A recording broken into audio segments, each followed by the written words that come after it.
Hello students, नमस्कार, सत श्री अकाल। स्वागत है आप सभी का आपके पसंदीदा चैनल मैग्नेट ब्रेन्स पर। और मैं अभिषेक अग्रवाल, आपका केमिस्ट्री फैकल्टी, हाजिर हूं लेकर एक और अमेजिंग, एक और एक्साइटिंग सेशन हमारे क्लास 12th के लर्नर्स के लिए, जिसमें हम अब डिस्कस करेंगे अब ईथर्स की केमिकल प्रॉपर्टीज। यानी कि हमने बहुत इंपॉर्टेंट चैप्टर भैया स्टार्ट कर रखा है, अल्कोहल, फिनॉल एंड ईथर, और जो बिल्कुल अपने अंतिम पड़ाव पर चल रहा है, अंतिम फेज में चल रहा है, जिसमें हमने ईथर की शुरुआत करी है, क्योंकि ऑलरेडी अल्कोहल, फिनॉल हम देख चुके। तो ईथर की हम बात कर रहे हैं इस वीडियो में, और ईथर की हम डिस्कस कर रहे हैं इस वीडियो में केमिकल प्रॉपर्टीज। हम ऑलरेडी फिजिकल प्रॉपर्टीज और प्रिपरेशन ईथर का देख चुके हैं, ठीक है। तो अब केमिकल प्रॉपर्टीज की चर्चा करेंगे कि ईथर कौन कौन सी केमिकल प्रॉपर्टीज देता है, और इसके बाद हम यूजेस ऑफ ईथर की बात करेंगे। और ये सारे वीडियो आपको मिलेंगे मैग्नेट ब्रेन्स के चैनल पर, यूट्यूब चैनल पर, या फिर आप वेबसाइट पर भी जाकर इनको एक्सेस कर सकते हो, क्योंकि वेबसाइट पर भी पूरा कंटेंट, पूरा सिलेबस आपका फ्री ऑफ कॉस्ट अवेलेबल है। एकमात्र चैनल है यूट्यूब पर जो 100% फ्री एजुकेशन देता है। साथ ही वेबसाइट पर भी आप इनको जाकर सारे लेक्चर्स को एक्सेस कर सकते हो, वो भी बिल्कुल फ्री ऑफ कॉस्ट। तो भैया स्टार्ट करते हैं ईथर्स के अब केमिकल प्रॉपर्टीज को और चर्चा करते हैं। तो सबसे पहले ये जानना जरूरी है कि ईथर के अंदर हमें कौन कौन सी केमिकल प्रॉपर्टीज, यानी कि किस तरीके की रिएक्शन से रूबरू होना पड़ेगा, किस तरीके की रिएक्शंस हमें दिखेंगी। तो बात कर लेते हैं इस पर। सबसे पहली बात, ईथर होता है ROR। ईथर होता है ROR। ये आपका ईथर है बेसिकली, RO और R, ठीक है। ये ईथर है आपका। इस ईथर में आप देखोगे तो सबसे पहली जो बॉन्डिंग दिखेगी वो ये बॉन्डिंग दिखेगी कि क्योंकि ऑक्सीजन पर आपके पास दो लोन पेयर हैं, तो ये लोन पेयर जाकर अटैक कर सकते हैं। मतलब ये लोन पेयर जाकर किसी से भी रिएक्ट कर सकते हैं, because loan pair of electrons means electron density oxygen पर ज्यादा है। कौन सा ऑक्सीजन? ईथर में जो ऑक्सीजन मौजूद है उस पर ज्यादा है। इस ऑक्सीजन को हम इथेरियल ऑक्सीजन भी कहते हैं, ईथर का ऑक्सीजन बोले तो इथेरियल ऑक्सीजन।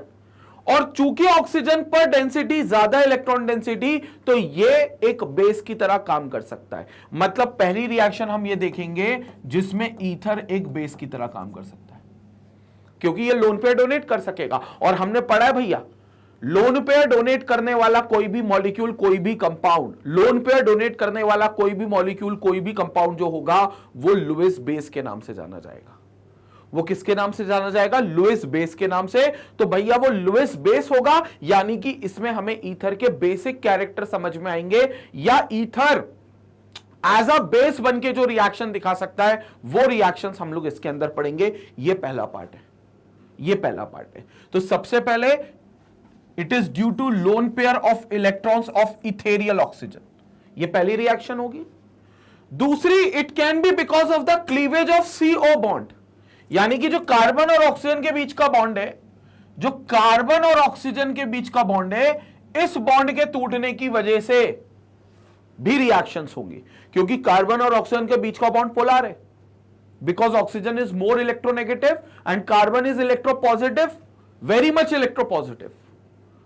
तो कार्बन और ऑक्सीजन के बीच का बॉन्ड चूंकि पोलर नेचर का है, क्योंकि पोस्ट डेवलप ये कर सकता है, तो भैया यहां पर कार्बन और ऑक्सीजन के बीच का बॉन्ड भी अपन तोड़ते हुए देख सकते हैं। तो यहां पर क्या होगा? कार्बन ऑक्सीजन के बीच का बॉन्ड भी अपन को टूटा हुआ देख सकता है। तो फिर वो एक और रिएक्शन होगी, उसका मैं जिक्र सेकेंड पार्ट पे करता हूं। तो एक और सेकेंड पार्ट यहां पर बनाता हूं। सेकेंड पार्ट, तो आपके पास मॉलिक्यूल है अगेन ईथर, ROR, ये आपके पास, जिसमें इस RO का बॉन्ड तोड़ दिया जाएगा। ये तो OR पर कौन सा charge? Negative charge, alkoxide ion बन गया ये, R पर पॉजिटिव चार्ज। अब ये रिएक्शन हम देखेंगे, तो सेकंड टाइप की जो रिएक्शंस हमें देखने को मिलेंगी वो ये वाली रिएक्शंस देखने को मिलेंगी, जिसमें R और O के बीच का बॉन्ड टूटेगा। ये भी टूट सकता है, ये O और R के बीच का भी बॉन्ड टूट सकता है, डिपेंडिंग कि ये R कौन है, R कितने कार्बन के। R बेसिकली होता तो एल्काइल ग्रुप है, लेकिन कितने कार्बन के, इस पर डिपेंड करेगा कि अल्टीमेटली कौन सा बॉन्ड टूटेगा, ये RO बॉन्ड टूटेगा या ये OR बॉन्ड टूटेगा। तो वो चर्चा हम करेंगे, लेकिन वो सेकंड कैटेगरी की रिएक्शंस में जाएंगे। और फिर बच्चों थर्ड रिएक्शन जो होगी, थर्ड रिएक्शन की जो कैटेगरी होगी वो कौन सी होगी? ध्यान से सुनेंगे। जो थर्ड रिएक्शन की कैटेगरी होगी वो कौन सी कैटेगरी होगी? थर्ड रिएक्शन की category will be your complete R की रिएक्शन। कंप्लीट आर की रिएक्शन मतलब ये अपना ROR है, अगेन ईथर है, तो ये कंप्लीट आर जो है वो जिसमें रिएक्ट करेंगे, मतलब ये जो एल्काइल ग्रुप होता है, ईथर का एल्काइल ग्रुप पूरा इन्वॉल्व हो सकता है किसी रिएक्शन में। एल्काइल ग्रुप, सिर्फ एल्काइल ग्रुप की बात कर रहे हैं, वो चाहे इधर वाला एल्काइल हो या फिर ऑक्सीजन के दूसरी साइड वाला एल्काइल हो, लेकिन होगा कोई एल्काइल ग्रुप। और जब एल्काइल ग्रुप आएगा रिएक्शन में तो हम इसको बोल देंगे थर्ड कैटेगरी की रिएक्शन है, क्योंकि ये एल्काइल ग्रुप को इन्वॉल्व करती है। तो बेसिकली हमारे पास ये 3 कैटेगरी की रिएक्शंस देखने को मिलती हैं। पहली कैटेगरी इथेरियल ऑक्सीजन, चूंकि वो एक लोन पेयर है तो वो रिएक्ट करेगा।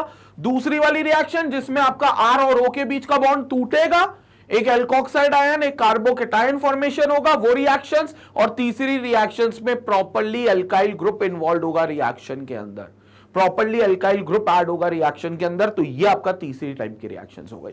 तो इसलिए बोला है कि ethereal oxygen due to lone pair of electrons on ethereal oxygen, साथ में क्लीवेज ऑफ CO बॉन्ड, ये C और O के बीच का जो बॉन्ड है वो टूटेगा, या फिर R group, simple R group alkyl group होगा वो टूटेगा। तो ये 3 रिएक्शंस में बटेंगे, जिसमें पहली रिएक्शन से reactions due to ethereal oxygen, यानी कि ये वाली रिएक्शन को हम पहली कैटेगरी में पढ़ने वाले हैं।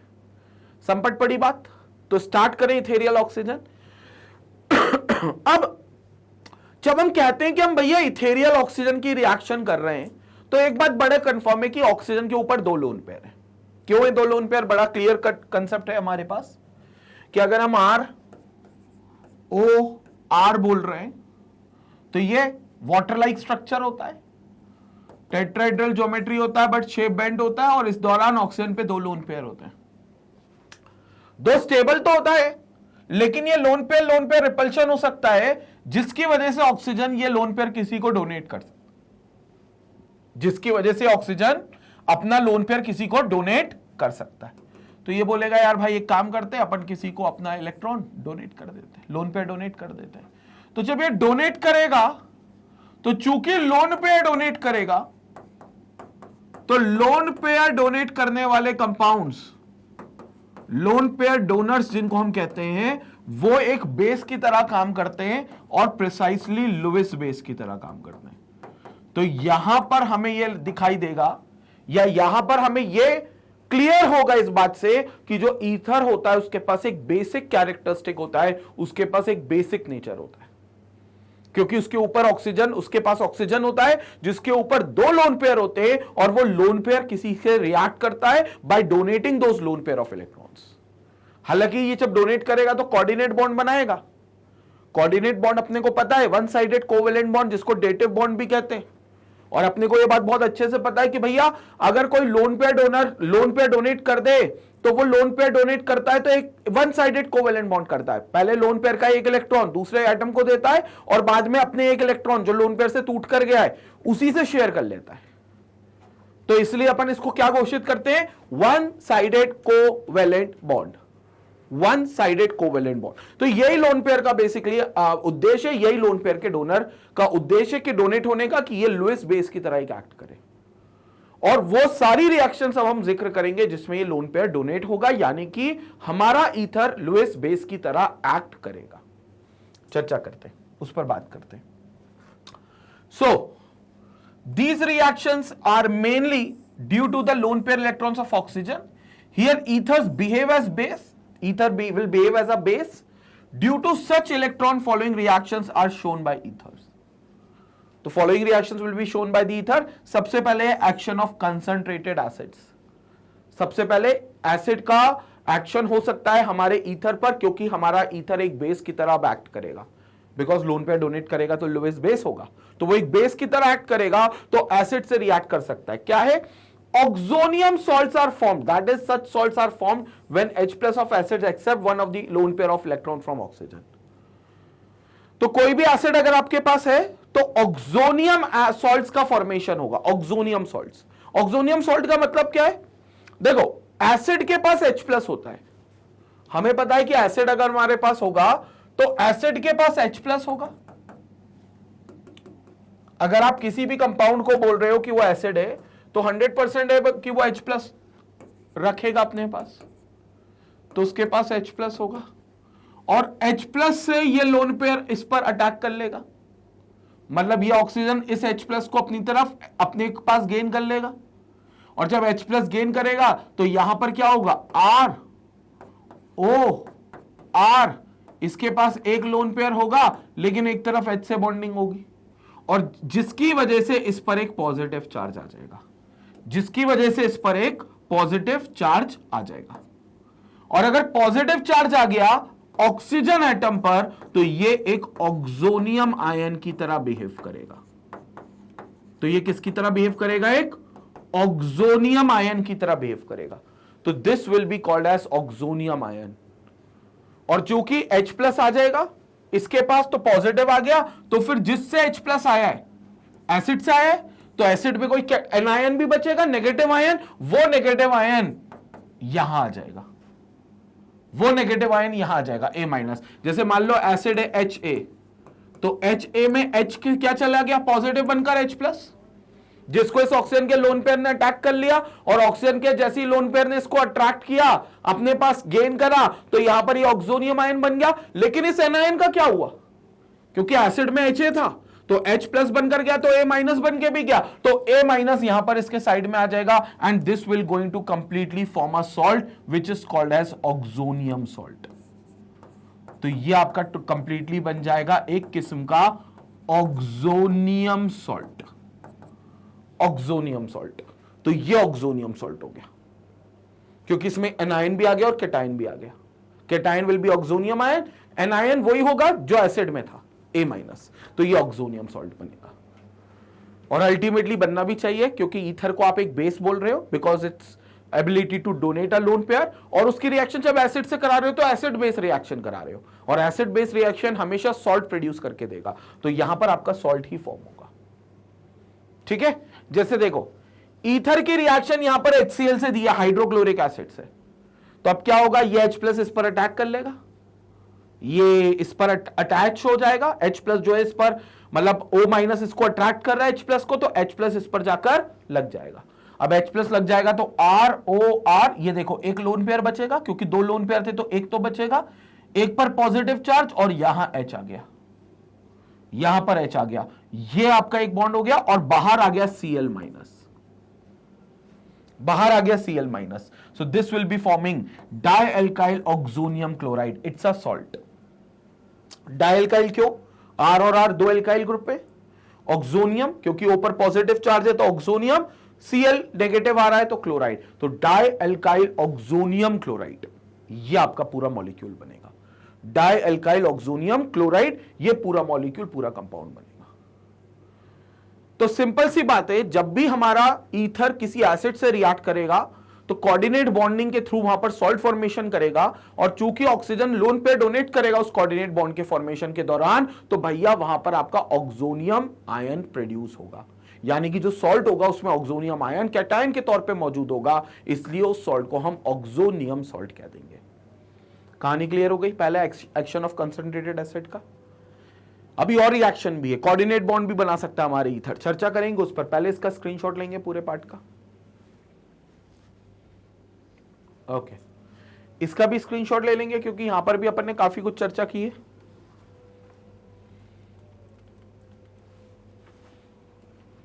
ओके, तो ये चीजें क्लियर हो गई, कंसेप्ट क्लियर हो गया, सॉल्ट का फॉर्मेशन समझ में आया, कैसे सॉल्ट बन रहा है और कैसे रिएक्शन हो रही है। ओके, नाउ कंटिन्यूएशन में है, these salts are stabilized due to the presence of anion of acids as shown below। तो यही जो सॉल्ट्स होंगे ये स्टेबलाइज हो जाएंगे because of the presence of the anion of acids. तो एनायन जो होगा एसिड का उसकी वजह से, जैसे मान लो ये ईथर है, डाइमिथाइल ईथर CH3, ये एग्जांपल दिया है प्रॉपर, वो जनरल था क्योंकि वहां पर R को अभी डिफाइन नहीं किया था, यहां पर R को डिफाइन नहीं किया था, तो ये जनरल था। एग्जांपल देख रहे हैं, CH3OCH3 मिथॉक्सीमीथेन ले लिया, दिस इज मिथॉक्सीमीथेन और डाइमिथाइल ईथर, किससे रिएक्ट कर रहे हैं, H2SO4 से। तो यहां पर इसके पास लोन पेयर होगा ऑक्सीजन के पास, H2SO4 आपको पता है किंग ऑफ केमिकल से सबसे अच्छा एसिड है, H प्लस रिलीज करेगा, यहां पर कोऑर्डिनेट बॉन्ड बन जाएगा, मतलब ये H प्लस इसकी तरफ अटैच हो जाएगा क्योंकि ये अट्रैक्ट करेगा इसको, तो ये अटैच हो जाएगा H प्लस, तो H प्लस अटैच हो गया तो CH3 2 होल ट्वाइस OH आ गया, देखो और इस O पर पॉजिटिव है, जिसको हमने स्क्वायर ब्रैकेट में बाहर लिख दिया पॉजिटिव। यहां कौन बचेगा? HSO4 माइनस, क्योंकि ये ऐसे गया H पर प्लस और HSO4 पर माइनस, H पर प्लस और HSO4 पर माइनस, तो H पर प्लस और HSO4 पर माइनस, तो ये HSO4 माइनस भी आ गया, जो एनायन है, जो इसको बैलेंस, इसको स्टेबल करेगा। क्योंकि O पर पॉजिटिव चार्ज है ना, तो सॉल्ट में हमारे पास न्यूट्रलाइजेशन होना चाहिए, तो वहां पर क्या होगा? O पर जो पॉजिटिव चार्ज है ऑक्सोनियम, वो एसिड का एनायन खत्म करेगा। तो ये क्या बन गया भाई? Diethyl oxonium hydrogen sulphate. Diethyl, ये आपका डाइमिथाइल, मतलब बेसिकली कहना चाहिए डाइमिथाइल, नॉट डाइथाइल। तो ये डाइमिथाइल है, it is dimethyl oxonium, oxonium is O plus, OH plus, और यहां हाइड्रोजन सल्फेट, तो ये हाइड्रोजन सल्फेट है। Remember, hydrogen sulphate HSO4 minus is the counter ion, यानी कि इसका ये नेगेटिव आयन है, जो अंदर जो ऑक्सोनियम आयन बन रहा है O प्लस, उसको न्यूट्रलाइज करेगा। भैया संपट पड़ी क्या बात? बिल्कुल क्लियर होना चाहिए। If in case you have any doubt, comment section का बिल्कुल फायदा उठाएं भाई, कमेंट सेक्शन में जाएं और मेरे को कमेंट करके जरूर बताएं। काउंट ऑन मी, जब भी मैं अपने फ्री टाइम पे रहता हूं, अपने वीडियो के कमेंट जरूर जाकर देखता हूं, तो मैं कमेंट जरूर देखूंगा आपके। आप कमेंट सेक्शन पर जाएं और मेरे को कमेंट करके बताएं कि कहां आपको क्या दिक्कत आ रही है। इवन हम लाइव डाउट सेशंस भी लेने वाले हैं बहुत जल्दी चैनल पर, तो वहां पर आपके लाइव डाउट्स को भी हम लोग सॉल्व करेंगे। ठीक है, तो ये आपका डाइथाइल ऑक्सोनियम हाइड्रोजन सल्फेट बन गया, which is a one kind of a salt. ठीक है, एक बार रिएक्शन पूरी करके बता देते हैं आपको। CH3 OCH3,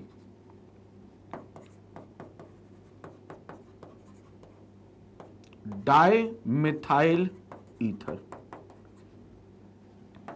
प्लस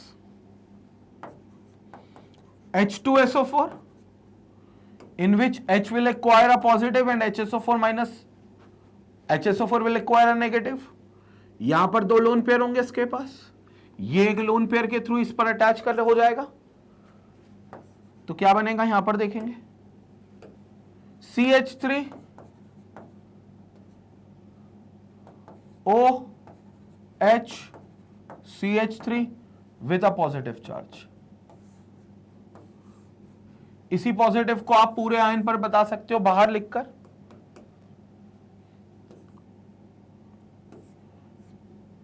इसी पॉजिटिव को आप यहां लिखकर पूरा बाहर बता सकते हो। तो ये पॉजिटिव जो यहां लिखा हुआ है वो यहां लिख सकते हो, प्लस ये प्लस हो गया और HSO4 माइनस। क्लियर हो गया? तो ये बन गया, अब ये O पर प्लस आया था बीच में, तो ये बन गया dimethyl oxonium hydrogen sulphate, oxonium hydrogen sulphate, ये आपका मेन कंपाउंड बन गया। तो this will be called as dimethyl oxonium hydrogen sulphate. तो ये प्लस और ये माइनस, ये एक किस्म का सॉल्ट है। ये जो पूरा मॉलिक्यूल बन रहा है, this is a kind of a salt. तो ये पूरा सॉल्ट बन रहा है, यही चीज है, यही चीज है। क्लियर हो गया? स्क्रीनशॉट लेंगे, ये रिएक्शन कंप्लीट हो गई, जहां पर आपने ईथर को एज अ बेस ट्रीट करके एक एसिड से रिएक्ट करवाकर एक सॉल्ट का फॉर्मेशन देख लिया है।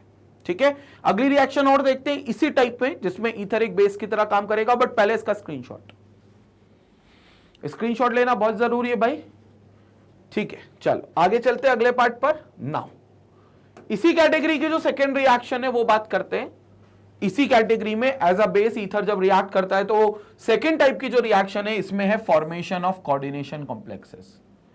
कोऑर्डिनेशन कंपाउंड बनाने में भी इस्तेमाल होता है। कोऑर्डिनेशन कंपाउंड वो कंपाउंड होते हैं जिसमें कोऑर्डिनेट बॉन्ड बनता हुआ दिखता है, और कोऑर्डिनेट बॉन्ड आपको पता है थ्रू लोन पेयर बनता है हमेशा, जिसमें हम वन साइडेड कोवेलेंट बॉन्ड भी जिसको मानते हैं, जिसमें लोन पेयर में जो दो इलेक्ट्रॉन्स होते हैं उसका एक इलेक्ट्रॉन किसी दूसरे एटम को दे दिया जाता है, जो इलेक्ट्रॉन डेफिशिएंट होता है जनरली, और फिर जो एटम देता है वो इलेक्ट्रॉन जिस दूसरे एटम को, उसी इलेक्ट्रॉन को वो शेयर करवा लेता है उसी एटम से। मतलब जो एटम डोनेट करता है पहले वो इलेक्ट्रॉन, उसको बोलता है बाद में अब उस एटम को कि शेयर कर, जिसको उसने वो इलेक्ट्रॉन दिया उससे बोलता है अब तू, मैंने जो इलेक्ट्रॉन तेरे को दिया है भाई उससे शेयर कर। तो वो कहलाती है वन साइडेड कोवेलेंट बॉन्ड। क्योंकि कोवेलेंट बॉन्ड में होता क्या भाई, कोवेलेंट बॉन्ड में जनरली होता है शेयरिंग ऑफ इलेक्ट्रॉन, लेकिन वो शेयरिंग जो होती है उसमें एक इलेक्ट्रॉन सामने वाले का और एक इलेक्ट्रॉन दूसरे एटम का, मतलब दो अलग अलग एटम के इलेक्ट्रॉन्स होते हैं जो म्यूचुअली शेयर होते हैं। लेकिन जब हम कोऑर्डिनेट बॉन्ड की बात करते हैं तो इसमें भी कोवेलेंट बॉन्ड होता है, लेकिन ये वन साइडेड होता है, यानी कि जो दो इलेक्ट्रॉन्स इसमें होते हैं वो दोनों किसी एक एटम के होते हैं, और वो एटम हमारा इस केस में ऑक्सीजन होगा, इथेरियल ऑक्सीजन होगा, क्योंकि ईथर के पास वो लोन पेयर के तौर पे मौजूद है। तो यहां पर भी हम कोऑर्डिनेशन कॉम्प्लेक्सेस का फॉर्मेशन देख सकते हैं। कैसे बात करते हैं, ethereal oxygen being Lewis base forms coordination complexes called etherates. तो ethereal oxygen being Lewis base form coordination complexes, और उसके जो कोऑर्डिनेशन कॉम्प्लेक्सेस होते हैं उसको हम ईथरेट्स कहते हैं। तो वो ईथरेट्स का फॉर्मेशन करता है with Lewis acids such as BF3, AlCl3, FeCl3, Grignard's reagent etc. तो किसी के साथ भी आप रिएक्शन बता सकते हो, क्योंकि आपका अल्टीमेटली ईथर तो हो गया भैया लुईस बेस, ईथर तो डोनेट करेगा लोन पेयर ऑफ इलेक्ट्रॉन। अब एक्सेप्ट करने वाले की जरूरत है, तो वो कंपाउंड जो लोन पेयर को एक्सेप्ट करे उन्हें लुईस एसिड कहते हैं। तो ईथर को उठाओ और किसी भी लुईस एसिड से रिएक्ट करवा दो, ईथर को उठाओ और किसी भी लुईस एसिड से रिएक्ट करवा दो। लुईस एसिड में कौन होगा, boron trifluoride, aluminium trichloride, iron trichloride, FeCl3 जिसको अपन फेरिक क्लोराइड भी कहते हैं, तो FeCl3, या फिर ग्रिग्नार्ड रिएजेंट ऑर्गेनोमेटालिक कंपाउंड, क्योंकि इसमें आपको पता चलेगा इसमें आपका Mgx पॉजिटिव होता है और R नेगेटिव होता है, तो ग्रिग्नार्ड रिएजेंट भी आपका क्या कर सकता है, लोन पेयर को एक्सेप्ट कर सकता है, तो इसलिए ग्रिग्नार्ड रिएजेंट से रिएक्शन करा सकते हैं। Now the equation of these reactions is given below. सबसे पहले आपने BF3 के साथ रिएक्शन कराई, तो ये CH3OCH3 यानी कि मिथॉक्सीमीथेन डाइमिथाइल ईथर ले लिया, ऑक्सीजन का लोन पेयर के थ्रू इस BF3 की रिएक्शन करवाई, ये ऑक्सीजन का लोन पेयर और इस BF3 की रिएक्शन होगी, बॉन्ड बनेगा, तो यहां पर CH3OCH3 और यहां एक कोऑर्डिनेट बॉन्ड देखो, वो जो दो इलेक्ट्रॉन थे ना ऑक्सीजन के पास, उसमें से उसने एक इलेक्ट्रॉन इधर दे दिया और बाद में बोला कि यार चलो अब शेयरिंग करो मेरे साथ उसकी, एक इलेक्ट्रॉन इधर दे दिया, एक इलेक्ट्रॉन बचा यहां पर, ये लोन पेयर को नहीं छेड़ा, सिर्फ एक लोन पेयर को छेड़ा, उसका एक इलेक्ट्रॉन इसको दे दिया BF3 को, क्योंकि लोन पेयर एक्सेप्ट कर सकता है, क्योंकि BF3 जो है वो ऑक्टेट रूल को पूरा नहीं कर पा रहा है, स्टेबल है, लेकिन BF3 के साथ दिक्कत क्या है, आउटर मोस्ट शेल में 3 इलेक्ट्रॉन है, 3 फ्लोरीन से मिल गए, 3 फ्लोरीन से मिल गए, तो टोटल इलेक्ट्रॉन हो गए 6, तो टोटल इलेक्ट्रॉन हो गए 6, लेकिन अभी भी ऑक्टेट रूल से 2 इलेक्ट्रॉन कम है, तो स्टेबल हो गया क्योंकि एक्सेप्शन है ऑक्टेट रूल का, लेकिन अभी भी ये 2 इलेक्ट्रॉन को एक्सेप्ट और कर सकता है, तो ये चाहे तो 2 इलेक्ट्रॉन को एक्सेप्ट कर सकता है, इसलिए हमारे लिए एक लुईस एसिड हो गया। तो ये हमारे लिए एक प्रकार का लुईस एसिड हो गया। So this will act as a Lewis acid, और फिर हमारा ईथर तो लुईस बेस है ही, तो वो वहां पर डोनेट करेगा लोन पेयर। कैसे करेगा, 2 इलेक्ट्रॉन है एक लोन पेयर में, एक इलेक्ट्रॉन इसको दे देगा और एक इलेक्ट्रॉन अपने पास ही रखेगा और बाद में शेयरिंग कर लेगा।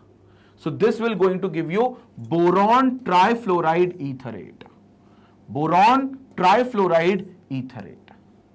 तो ये हो गया आपका बोरॉन ट्राइफ्लोराइड और ये ईथरेट, पूरा ईथरेट का फॉर्मेशन, तो boron trifluoride etherate. In the same way RMgX Grignard reagent से भी रिएक्ट कर सकता है, ग्रिग्नार्ड रिएजेंट से भी रिएक्ट कर सकता है। CH3O है, तो यहां पर आपके 2 मॉलिक्यूल लग जाएंगे, तो एक मॉलिक्यूल Mg को यहां से लोन पेयर देगा, एक मॉलिक्यूल Mg को यहां से लोन पेयर देगा, बाकी RMgX तो है ही आपका एज इट इज, ये RMgX तो है ही, तो एक ऑक्सीजन यहां से लोन पेयर दे रहा है, एक ऑक्सीजन यहां से लोन पेयर दे रहा है, ये बन गया ग्रिग्नार्ड रिएजेंट ईथरेट, ग्रिग्नार्ड रिएजेंट का ईथरेट, कोऑर्डिनेशन कंपाउंड है सारे, तो ये ग्रिग्नार्ड रिएजेंट का ईथरेट दे रहा है।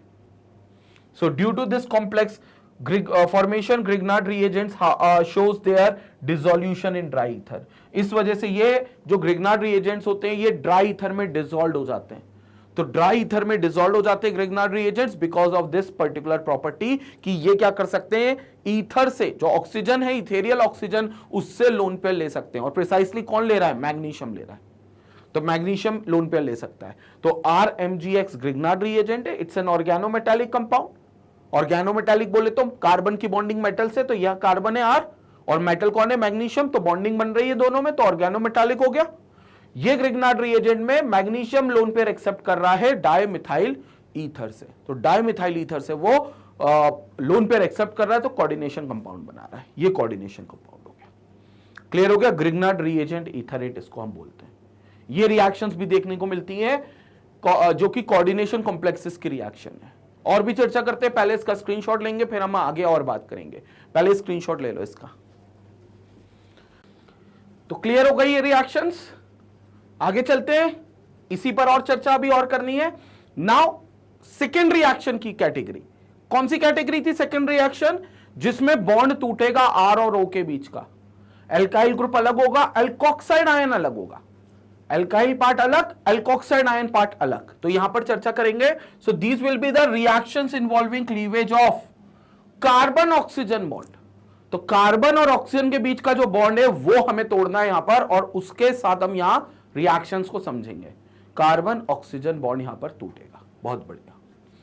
तो इसमें है cleavage of CO bond results to the following reactions of ethers. सबसे पहले है with hydrogen halides, halogen acids जिनको कहते हो, HX जिनको कहते हो।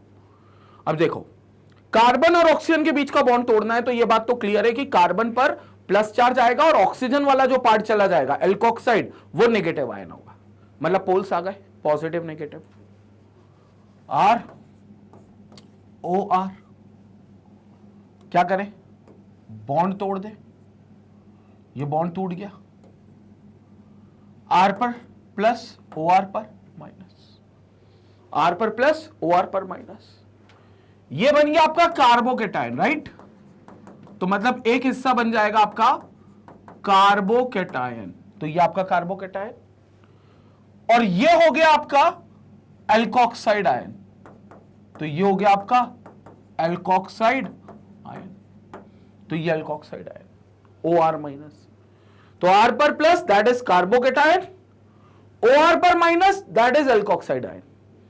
कहने को यहां पोल्स आ गए, तो अब इनके साथ जिसकी रिएक्शन होगी उसमें भी भैया डेफिनेटली हमारे पास पोल्स होंगे, इसलिए हम जो पहली कैटेगरी में रिएक्शंस देख रहे हैं वो देख रहे हैं HX के साथ, हैलोजन एसिड्स के साथ, जहां X कुछ भी हो सकता है भैया, फ्लोरीन, क्लोरीन, ब्रोमीन, आयोडीन, कुछ भी हो सकता है। क्या होगा यहां पर, फिर बॉन्ड तोड़ेंगे, ये बॉन्ड हमने तोड़ा, H पर क्या होगा प्लस, X पर माइनस, इसका प्लस इसके माइनस के साथ, इसका माइनस इसके प्लस के साथ, खत्म बात, खत्म बात, कर ही लेते हैं रिएक्शन भी, मुद्दा ही खत्म। यहां पर देखेंगे प्लस क्या, HX, बॉन्ड तोड़ दें, ये तोड़ दिया, H पर प्लस X पर माइनस, H प्लस गया इस OR पर और X माइनस गया इस R पर, रिएक्शन अगर देखेंगे तो क्या बनेगा, X माइनस और R plus, RX alkyl halide plus ROH यानी कि अल्कोहल। तो आपके दो प्रोडक्ट बन गए, जिन दो चैप्टरों में आप पढ़कर आए हो, एक अल्कोहल जो इस चैप्टर में पढ़ चुके हो आप, और एक एल्काइल हैलाइड जो इससे पिछले चैप्टर में हम देख चुके। सो this will B alkyl halide. तो ये दो आपके मेन कंपाउंड्स बन रहे हैं, एक बन रहा है ROH which is called your alcohol, तो एक अल्कोहल का फॉर्मेशन होगा, एक एल्काइल हैलाइड का फॉर्मेशन होगा। अब R अगर सेम है तो कोई दिक्कत नहीं है, क्योंकि फिर तो आप कहीं से कहीं भी बॉन्ड तोड़ दो। मतलब अगर सिमेट्रिकल ईथर है, क्योंकि सिमेट्रिकल ईथर में ही भाई R सेम होंगे, ये R की बात कर रहा हूं मैं, ये वाले R की, ये दोनों R अगर सेम है, मतलब same number of carbon atoms वाले अल्काइल हैं, जो कब होंगे, जब ईथर सिमेट्रिकल होगा। तो आप ये बॉन्ड तोड़ो या इनके बीच का बॉन्ड तोड़ो, OR तो ये भी था ना, इनके बीच का बॉन्ड भी तो होता, वो टूट सकता था, उससे फर्क नहीं पड़ता क्योंकि R सेम है। तो एक हिस्सा चला जाएगा R का एल्काइल ग्रुप के साथ, मतलब जो RX है एल्काइल हैलाइड है उसको बनाने में, और एक R चला जाएगा अल्कोहल को बनाने में, ROH का एक R चला जाएगा अल्कोहल को बनाने में। लेकिन अगर अनसिमेट्रिकल ईथर होता तो फिर क्या होता, वो केस हमें ध्यान से पढ़ना होगा। अगर केस अनसिमेट्रिकल ईथर का होता तो क्या होता, तो हमें वो केस ध्यान से पढ़ना होगा। चर्चा करते हैं, उसकी पूरी बात करते हैं। पहले the reaction of the reaction of dialkyl ether with HX gives two alkyl halide molecules. तो basically gives alkyl halide molecules with what? With alcohol molecules. Gives alkyl halide molecule and alcohol molecule. तो ये alcohol दे देगा। जैसे देखो ether है ROR, HX के साथ reaction, एक को दे दो H, एक को दे दो X, बॉन्ड को तोड़ दो, वही प्लस माइनस करके H पर प्लस X पर माइनस, तो O पर माइनस तो H प्लस को ले जाएगा और R पर प्लस तो X माइनस को ले जाएगा। अल्टीमेटली बन गया अल्कोहल ROH और एक RX दैट इज एल्काइल, एक RX that is alkyl halide.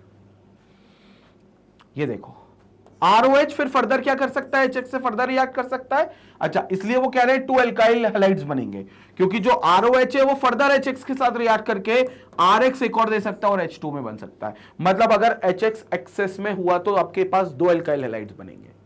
पहले तो एक एल्काइल हैलाइड प्लस एक अल्कोहल बनेगा, लेकिन मानकर चलो आपके पास ये जो HX है ये एक्सेस में ये जरूरत से ज्यादा है, तो आगे HX फिर से एक बार रिएक्ट करेगा, H पर प्लस X पर माइनस, यहां से बॉन्ड टूटा, R पर प्लस OH पर माइनस, OH माइनस गया H प्लस पर, X माइनस गया R प्लस पर, तो R प्लस और X minus will give you RX, H plus और OH minus will give you H2। तो ये RX का एक और मॉलिक्यूल बन गया। एक मॉलिक्यूल पहले ही बन गया था, एक मॉलिक्यूल बाद में बन गया, मतलब 2 मॉलिक्यूल बन गए RX के। तो वो एल्काइल हैलाइड 2 मॉलिक्यूल्स बनेंगे, ये बात सही है। लेकिन ये कब होगा? जब HX जो होगा हैलोजन एसिड्स वो एक्सेस में हो, ज्यादा हो, तो वो HX एक्सेस में होगा, तब आपको RX बनेगा। पहले अल्कोहल फिर RX, और अल्कोहल फर्दर HX से जो बच गया एक्स्ट्रा एक्सेस ऑफ HX उससे रिएक्ट करके एक और RX बना लेगा।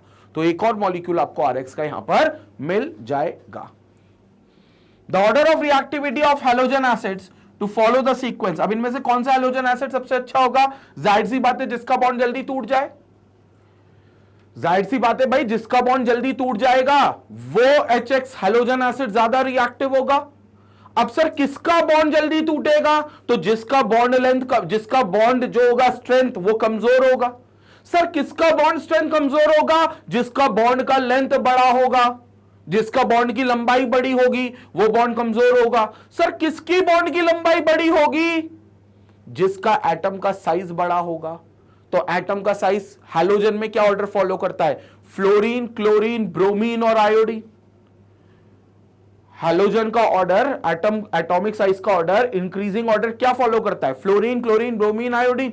सबसे बड़ा एटम का साइज आयोडीन का है, तो HI का साइज सबसे बड़ा होगा, उससे कम HBr, उससे कम HCl। तो HI की बॉन्ड जो है वो सबसे कमजोर, इसलिए जल्दी टूटेगा, तो हेंस मोर रिएक्टिव। HBr की बॉन्ड लेंथ थोड़ी सी कम, इसलिए थोड़ा सा स्ट्रॉन्ग, इसलिए उतना रिएक्टिव नहीं जितना HI।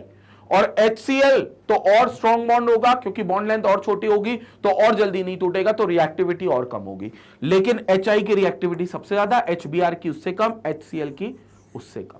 ये आपका ऑर्डर होता है हैलोजन एसिड्स का टुवर्ड्स दिस रिएक्शन। बट ये बात याद रखना कि यहां पर आपको क्या मिलेगा? पहले अल्कोहल मिलेगा, एक अल्काइल हैलाइड भी मिलेगा, लेकिन फिर आगे चलकर अगर HX हैलोजन एसिड एक्सेस में है तो जो अल्कोहल बना है वो एक और मॉलिक्यूल ऑफ अल्काइल हैलाइड बना देगा। तो आपके पास 2 RX के मॉलिक्यूल हो जाएंगे जब HX एक्सेस में मौजूद होगा। क्लियर हो गई ये रिएक्शन? ठीक है, इसी का एग्जांपल हम लोगों को दिया हुआ है, लेकिन वो एग्जांपल अनसिमेट्रिकल ईथर का है, तो अनसिमेट्रिकल ईथर का हम कंफर्म करेंगे। पहले हम सिमेट्रिकल ईथर का एक एग्जांपल देख लेंगे। उसके लिए पहले आप इसका स्क्रीनशॉट ले लो, फिर मैं आपको एक सिमेट्रिकल ईथर का एग्जांपल देता हूं। ठीक है, स्क्रीनशॉट लो पहले इसका।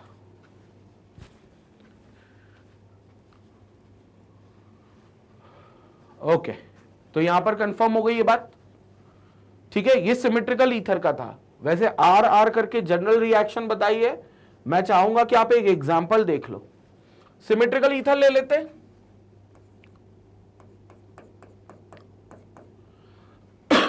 तो एग्जांपल देख लेते हैं, मिथॉक्सीमीथेन का सिमेट्रिकल ईथर है, और कोई हैलोजन एसिड ले लेते हैं, सपोज करो HI ले लेते हैं, सबसे अच्छी रिएक्टिविटी इसी की होगी HI।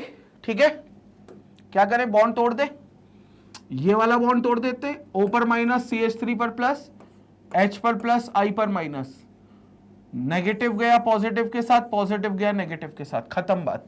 रिएक्शन देखेंगे, एक बनेगा CH3, एक बनेगा CH3O, इसके साथ O है और इस O के साथ H लग जाएगा तो CH3OH, this is called as methanol. Plus एक बन जाएगा CH3 ये रहा और I पर माइनस है तो ये बन जाएगा CH3I, this will B CH3I, तो ये बन गया आयोडोमीथेन, आयोडोमीथेन। लेकिन हमें पता है क्या कि जो मीथेनॉल है वो भी अल्काइल हैलाइड बनाएगा क्योंकि HI और हम ऐड कर देंगे, मतलब HI हमारे पास एक्सेस में होगा तो और फर्दर ऐड हो जाएगा, तो यहां पर क्या होगा HI फर्दर ऐड हो जाएगा, H और I, ये हो गया HI। तो जब HI ऐड हुआ यहां पर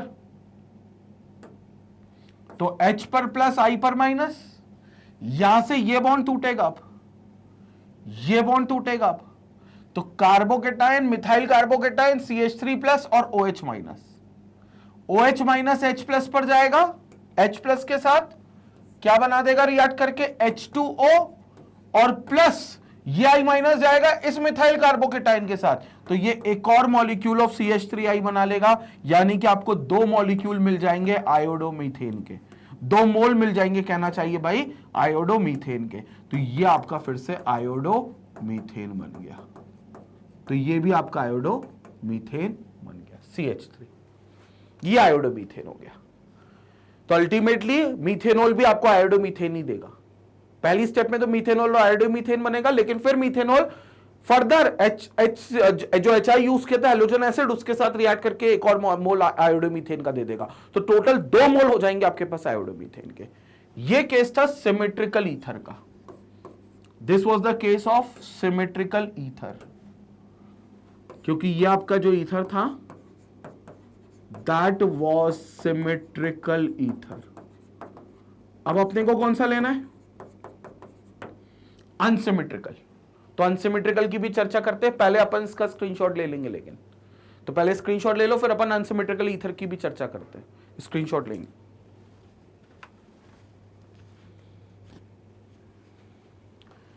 ओके, तो ये हो गया सिमेट्रिकल ईथर का।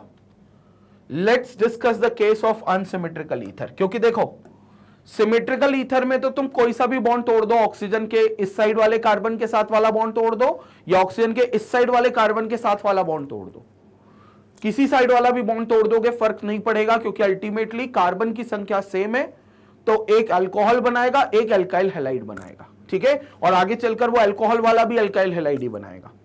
लेकिन अगर अनसिमेट्रिकल एल्केन हुआ, एसिमेट्रिकल ईथर हुआ, अनसिमेट्रिकल ईथर हुआ, तो क्या होगा बात करते हैं।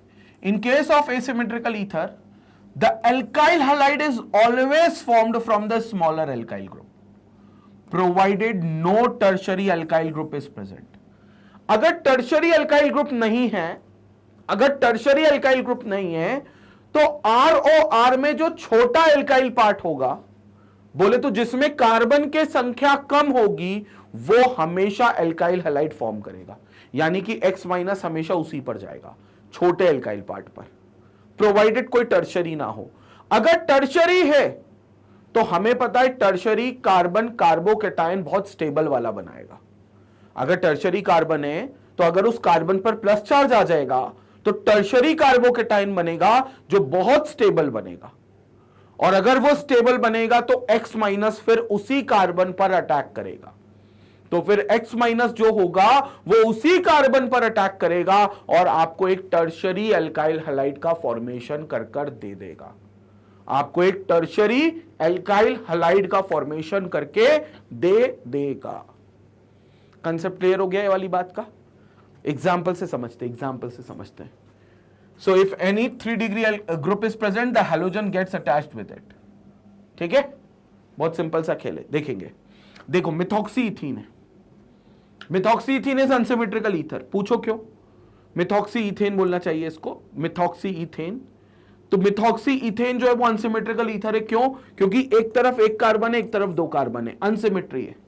ऑक्सीजन के अगल में और बगल में कार्बन की संख्या सेम नहीं है, दोनों एल्काइल ग्रुप सेम नहीं है, ROR में दोनों R सेम नहीं है, एक तरफ एक कार्बन का R है, एक तरफ दो कार्बन का R है। अब जो छोटा पार्ट होता है वो एल्काइल हैलाइड बनाएगा, मतलब ये चला जाएगा एल्काइल हैलाइड बनाने में, एल्काइल हैलाइड बनाने में, मतलब 100% क्लियर हो गया कि ये पॉजिटिव बनेगा, ये पॉजिटिव बनेगा, और ये पॉजिटिव बनेगा मतलब बॉन्ड यहां से टूटेगा, तो ऑक्सीजन पर नेगेटिव, CH3 पर पॉजिटिव।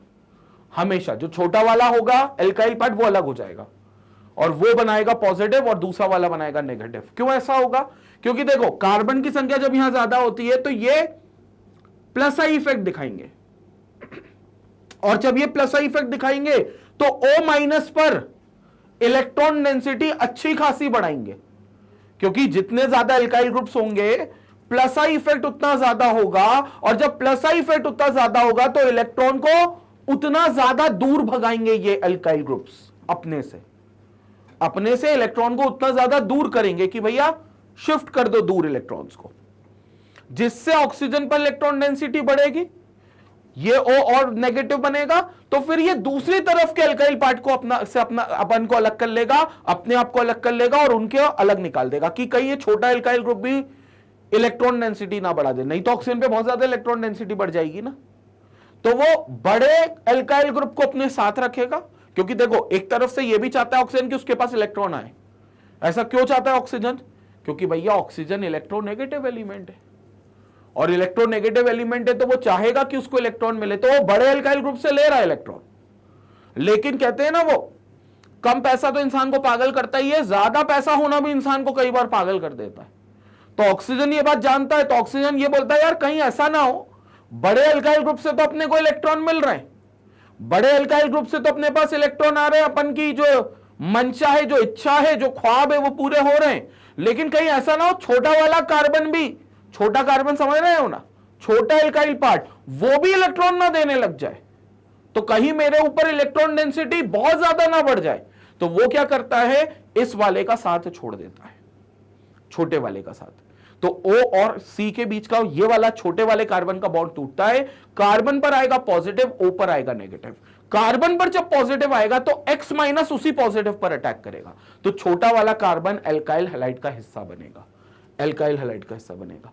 तो यहां देखो अब H प्लस है और Br माइनस है, HBr में यही होगा, H पर प्लस Br पर माइनस, Br माइनस गया छोटे कार्बन पर CH3 के साथ, बना लिया CH3Br, that is bromo ethane, bromo ethane, और यहां पर आपका बन गया इथेनॉल, तो ये आपका हो गया इथेनॉल CH3CH2OH।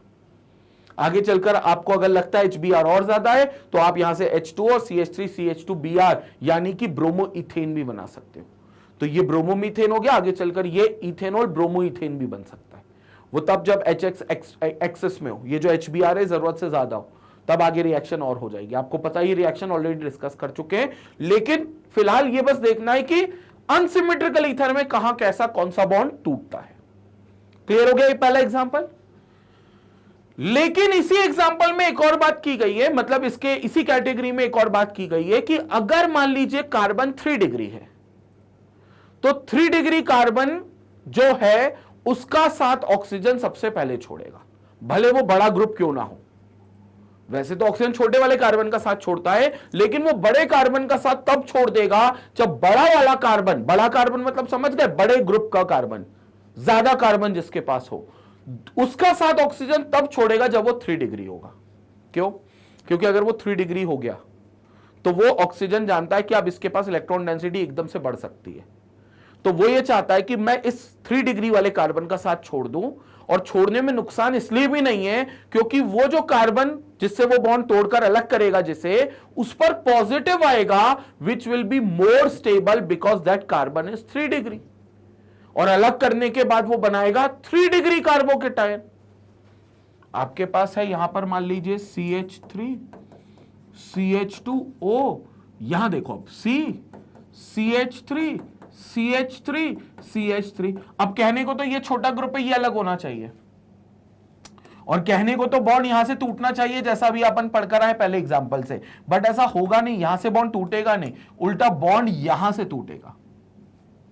क्यों टूटेगा? क्योंकि भैया ये जो कार्बन है ये 3 डिग्री कार्बन है, और अगर ये 3 डिग्री कार्बन है तो ऑक्सीजन यहां से तुरंत बॉन्ड तोड़ेगा ताकि ये स्टेबल कार्बोकेटायन बन जाए। This will be a stable carbocation. ये हो गया आपका स्टेबल कार्बोकेटायन। इस कार्बन पर पॉजिटिव चार्ज आएगा, ये स्टेबल कार्बोकेटायन हो गया। तो ये 3 डिग्री कार्बोकेटायन हो गया विच इज मोर स्टेबल। तो ये 3 डिग्री कार्बोकेटायन हो गया which is always more stable than any other degree of carbocation. तो it is the most stable carbocation कहना चाहिए, बल्कि most stable carbocation। तो ये सबसे ज्यादा स्टेबल कार्बोकेटायन होगा। तो ये फॉर्मेशन हमेशा होगी जब आपका 3 डिग्री कार्बोकेटायन होगा। और फिर आप इसको X माइनस के साथ रिएक्ट करा दोगे, जो भी HX माइनस होगा तो उसके X माइनस से इसको रिएक्ट करवा दोगे और अल्टीमेटली बन जाएगा CH3 अल्टीमेटली बन जाएगा क्या, CH3 नीचे भी एक CH3 और यहां पर X। यही चीज होगी और यही चीज हुई है। यहां देखो ये HI के साथ रिएक्ट कर रहा है, ये वाला बॉन्ड टूटेगा, ये O पर माइनस C पर प्लस, O माइनस पर H प्लस चला गया तो CH3OH बन गया, CH3OH methanol. This is methanol. So this is methanol. Plus ये कार्बन पर प्लस है, H पर प्लस, I पर माइनस, I माइनस इस कार्बन पर अटैक करेगा तो ये बन गया CH3 और I। This is called as two methyl two iodopropane. तो ये आपका बन जाएगा कौन, 2-मिथाइल 2-आयोडोप्रोपेन। तो 2 पर मिथाइल ग्रुप, तो 2-मिथाइल 2-आयोडो, बल्कि आयोडो पहले आना चाहिए बिकॉज अल्फाबेटिकली वो पहले आता है। तो 2-आयोडो 2-मिथाइल प्रोपेन।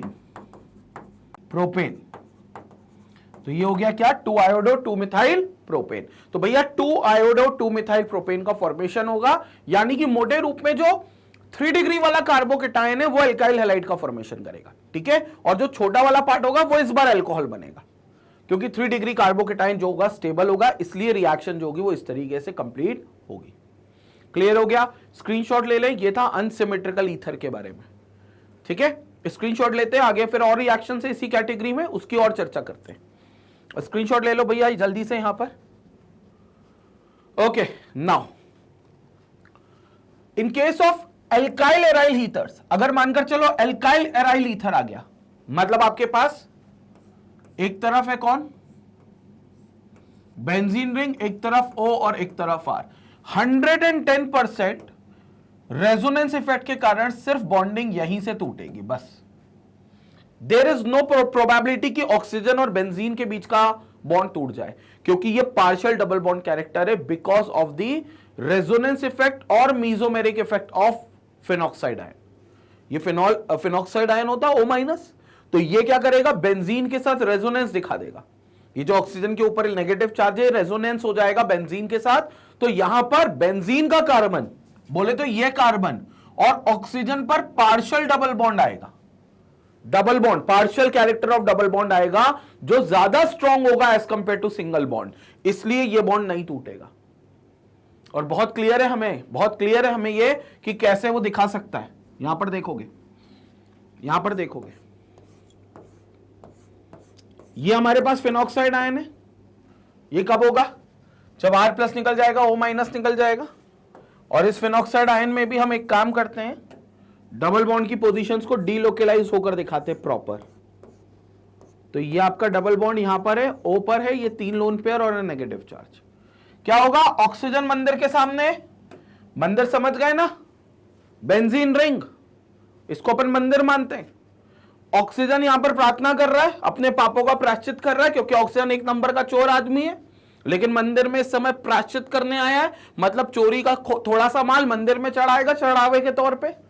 तो ऑक्सीजन पर जो नेगेटिव है वो खत्म हो जाएगा, क्योंकि इसने कुछ मंदिर पर दान दे दिया। ये कार्बन बोलेगा यार मैं लगातार 2 डबल बॉन्ड नहीं रख सकता, क्योंकि लगातार 2 डबल बॉन्ड हमेशा अनस्टेबल का कंडीशन दिखाते, तो 2 डबल बॉन्ड नहीं हो सकते, तो ये डबल बॉन्ड यहां शिफ्ट हो जाएगा इस पर।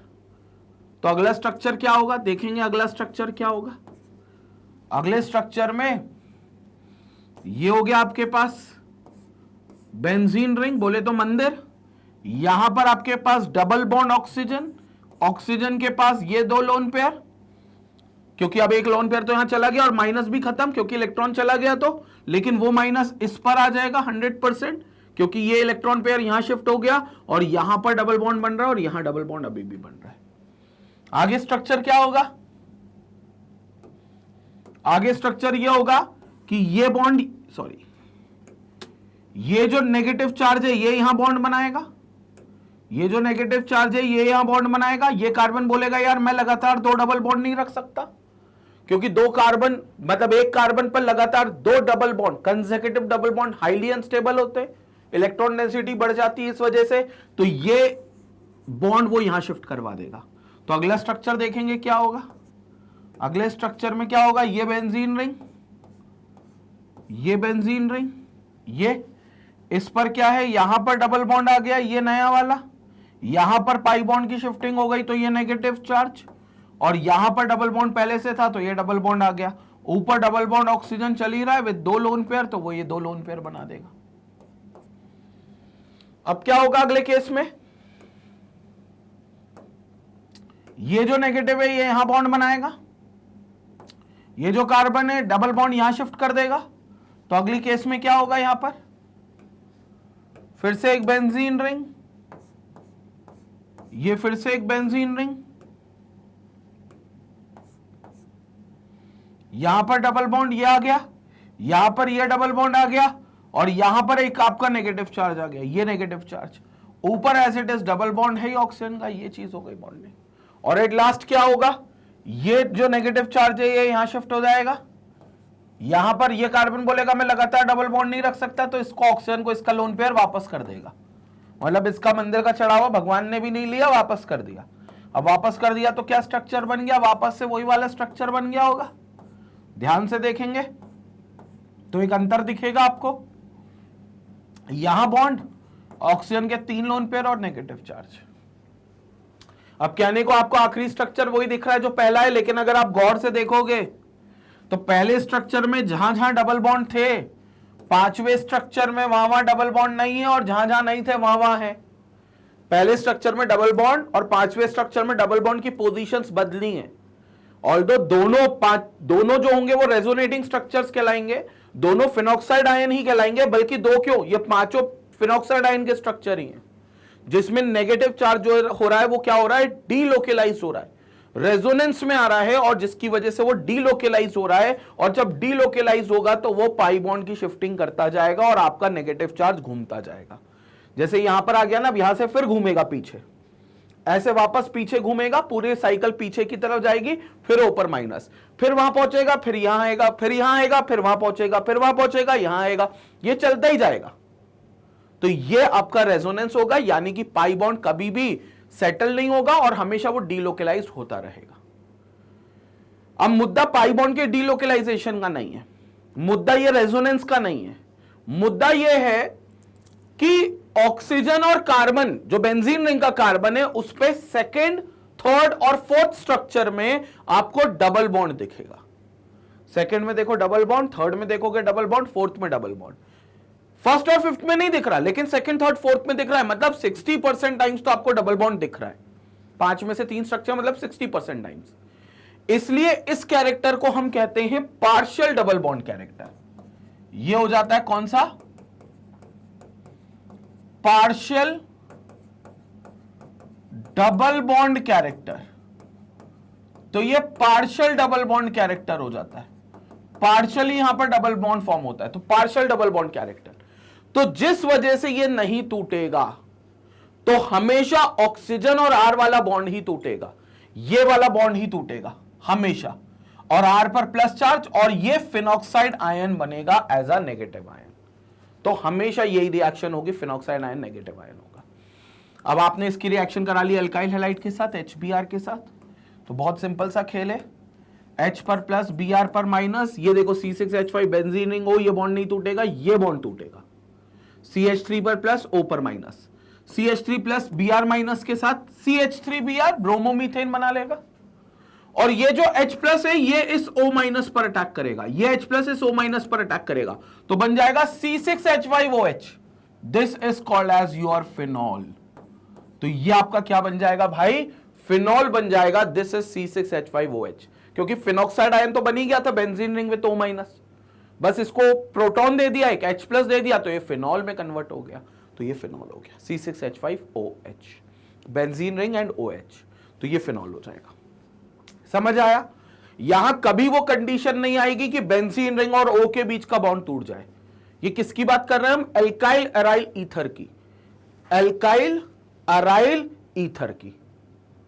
एल्काइल अराइल ईथर में हमेशा एल्काइल का कार्बन और ऑक्सीजन के बीच का बॉन्ड टूटेगा, एराइल यानी बेंजीन रिंग का कार्बन और ऑक्सीजन के बीच का बॉन्ड कभी नहीं टूटेगा, because of the stability, because of the resonance, because of the partial double bond character, ऐसा कह लो। और पार्शियल डबल बॉन्ड कैरेक्टर क्यों आया, रेजोनेंस की वजह से आया, तो रेजोनेंस की वजह से पार्शियल डबल बॉन्ड कैरेक्टर यहां मिलेगा। पूरा खेल समझ आया, क्लियर हो गया? ये एल्काइल एराइल ईथर का केस, ये भी उतना ही इंपॉर्टेंट है, ठीक है एकदम। स्क्रीनशॉट लेंगे, इसके बाद अगले रिएक्शन पर बात करेंगे, स्क्रीनशॉट लेंगे।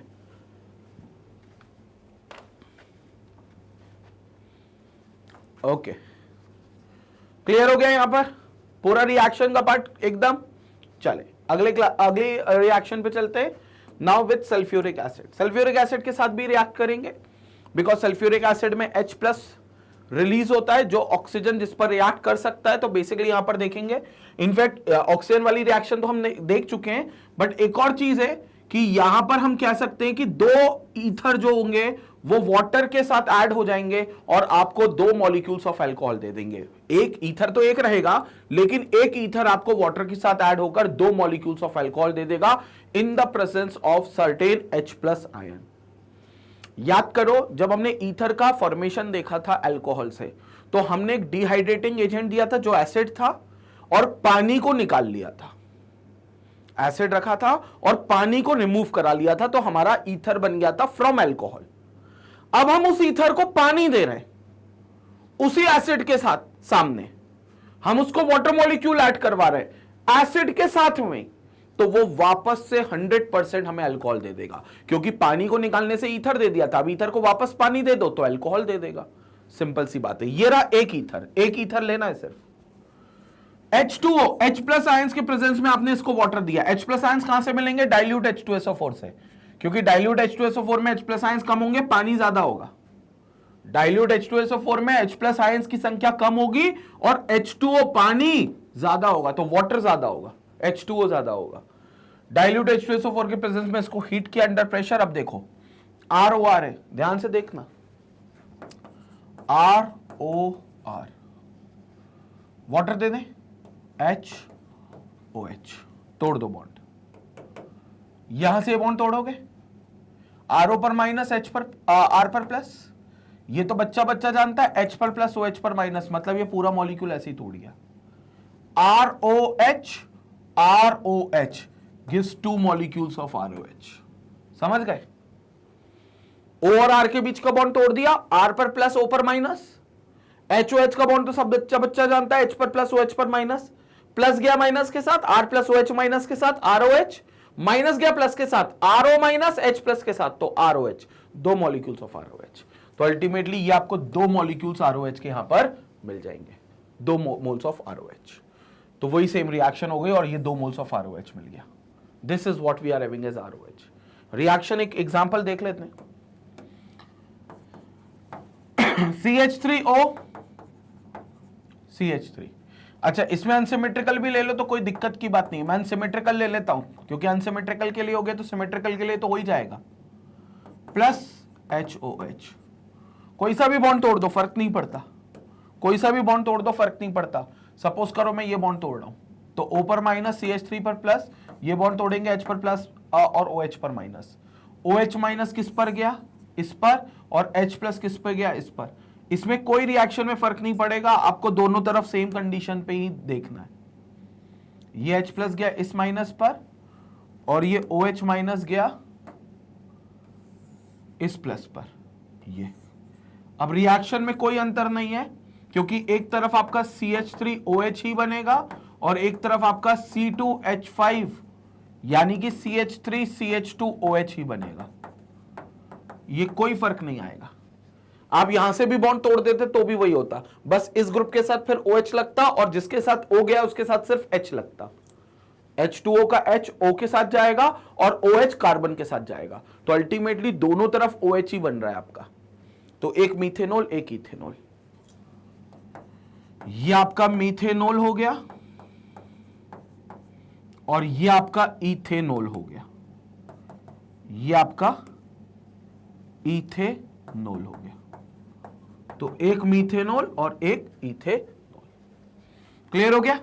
और ये कब है, जब डाइल्यूट आपने यूज किया है, क्योंकि पानी को ऐड कर रहे हो आप डाइल्यूट H2SO4 की आड़ में, डाइल्यूट H2SO4 की आड़ में आप पानी को ऐड कर रहे हो। बट अगर आप कंसंट्रेटेड ले लेते हो H2SO4 तो आपके पास अब पानी कम है, H+ आयन ज्यादा है, तो अब H2SO4 एक्ट करेगा एज अ रिएजेंट। और H2SO4 आपको बहुत क्लियरली पता होना चाहिए, HHSO4 माइनस लिख सकते हो, जहां पर H पर कौन सा चार्ज, प्लस, और HSO4 पर माइनस। H पर कौन सा चार्ज, प्लस, और HSO4 पर माइनस। तो यहां से कोई भी बॉन्ड तोड़ोगे, एक पार्ट पर RH अटैक करेगा, ठीक है, मतलब RHSO4 माइनस अटैक करेगा, और O वाले पार्ट पर H अटैक करेगा, क्योंकि O पर माइनस होगा तो O माइनस पर H प्लस ROH, और R पर प्लस होगा तो R प्लस HSO4 माइनस के साथ RHSO4, एल्काइल हाइड्रोजन सल्फेट। इसे एल्काइल हाइड्रोजन सल्फेट कहेंगे, और ये एल्काइल हाइड्रोजन सल्फेट कहेंगे, और ये अल्कोहल होगा। तो ये आपका अल्कोहल और ये आपका alkyl hydrogen sulphate, alkyl hydrogen sulphate. तो ये एल्काइल हाइड्रोजन सल्फेट, क्लियर हो गई बात। Now secondary and tertiary ethers however form alkenes instead of alcohols. तो जो सेकेंडरी और टर्शरी ईथर्स होंगे वो एल्कीन बना लेंगे इंस्टेड ऑफ अल्कोहल, बट बाकी जो आपके प्राइमरी होंगे या मिथाइल वाले पार्ट होगा वो आपका हमेशा अल्कोहल बनाएगा। तो ROR में आपको एक अल्कोहल दे देगा और एक अल्काइल हाइड्रोजन सल्फेट दे देगा। ये कब है, जब कंसंट्रेटेड है, क्योंकि कंसंट्रेटेड में H+ और HSO4 माइनस के आयंस की संख्या ज्यादा होगी। कंसंट्रेटेड है ना, डाइल्यूट में पानी ज्यादा होगा तो दोनों तरफ पानी ऐड होगा, एक तरफ H+ एक तरफ OH माइनस। H+ जाएगा O माइनस के साथ RO माइनस में, और OH माइनस पानी का जाएगा R+ के साथ, एल्काइल के कार्बोकेटाइन के साथ। तो यहां दो मॉलिक्यूल ROH के आपके अल्टीमेटली मिलेंगे। क्लियर हो गया। सल्फ्यूरिक एसिड के साथ रिएक्शन एकदम क्लियर होनी चाहिए, कोई डाउट नहीं होना चाहिए मन में। इस स्क्रीनशॉट लेंगे, इसके बाद अगली रिएक्शन और देखेंगे। स्क्रीनशॉट लेंगे पहले इसका। ओके, नाउ नेक्स्ट रिएक्शन पर चलते हैं। Let's move to another reaction. अगली रिएक्शन पर यहां चर्चा करते हैं। विथ PCl5 फॉस्फोरस पेंटाक्लोराइड के साथ रिएक्शन क्या होगी अल्कोहल की, सॉरी ईथर की। तो ईथर की रिएक्शन आपकी PCl5 के साथ आप देख रहे हो, बहुत सिंपल सा खेल है। एक तो देखो PCl5 की जब भी एक रिएक्शन आती है तो एक कंपाउंड तो नेसेसरीली बनता ही है POCl3। ये अपन ने कई बार जिक्र किया, एल्काइल हैलाइड नाम के चैप्टर में भी जिक्र किया था। केमिकल प्रॉपर्टीज ऑफ अल्कोहल में भी हमने एक बार PCl5 की रिएक्शन करी थी, वहां पर भी जिक्र किया था कि PCl5 की जब भी रिएक्शन होगी POCl3 बनेगा ही बनेगा। तो ये POCl3 तो बनेगा। तो भैया आपने यहां से P उचका लिया, 3 Cl उचका लिए और 1 O उचका लिया। अब 2 Cl बचे, राइट, कुछ मत करो, 2 Cl आप एक इस CH3 के साथ दे दो, एक इस CH3 के साथ दे दो। तो ये बन गया CH3Cl और ये भी बन गया CH3Cl। तो आपके पास हो गए 2 molecules of CH3Cl, 2 moles of CH3Cl। तो ये आपका क्लोरोमीथेन बन गया, जिसके 2 मोल्स आपको मिल जाएंगे। तो this will give you 2 moles of chloromethane, 2 moles of chloromethane. तो ये 2 मोल ऑफ CH3Cl आपका बन जाएगा। कंसेप्ट क्लियर हो रहा है। तो यहां पर CH3Cl का फॉर्मेशन है और POCl3 तो अल्टीमेटली निकल जाएगा। तो कहने को हम ये कह सकते हैं कि हमने ईथर से एल्काइल क्लोराइड्स बना लिए। PCl5 से जब रिएक्ट करोगे ईथर को तो एल्काइल क्लोराइड्स मिलेंगे। तो व्हेनेवर ईथर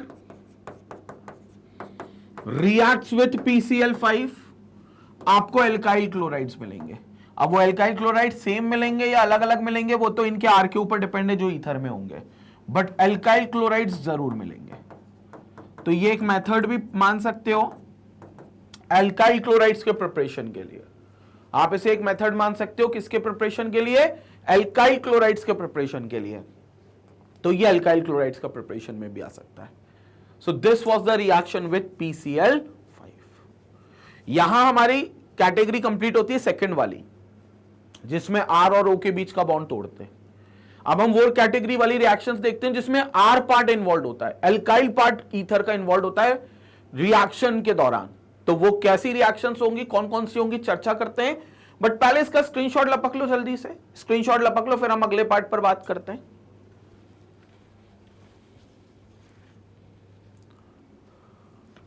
ओके, क्लियर हो गया यहां पर ये वाली रिएक्शन का टाइप भी, ये वाली रिएक्शन का पार्ट भी। Let's move to another reaction. अच्छा, इसमें एक और रिएक्शन है हमारी with acid derivative, fourth reaction, मतलब इसी कैटेगरी में R और O के बीच का जो बॉन्ड तोड़ना है ना, उसमें एक रिएक्शन और है हमारे पास, एसिड डेरिवेटिव्स के साथ रिएक्शन करना है।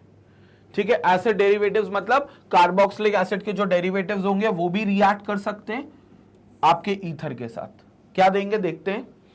So acid chlorides react with ethers in the presence of anhydrous ZnCl2 or AlCl3 to form alkyl halide and esters।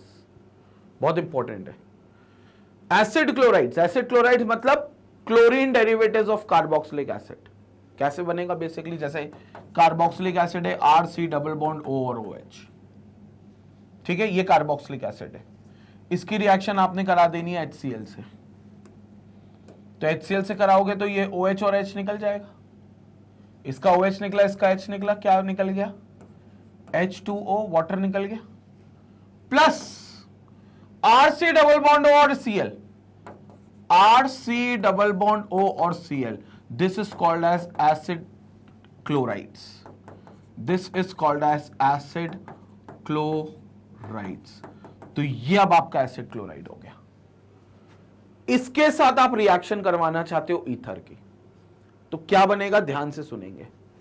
आपने ले लिया ROR ईथर, ये आपका प्रॉपर ईथर है, ये आपका ईथर है।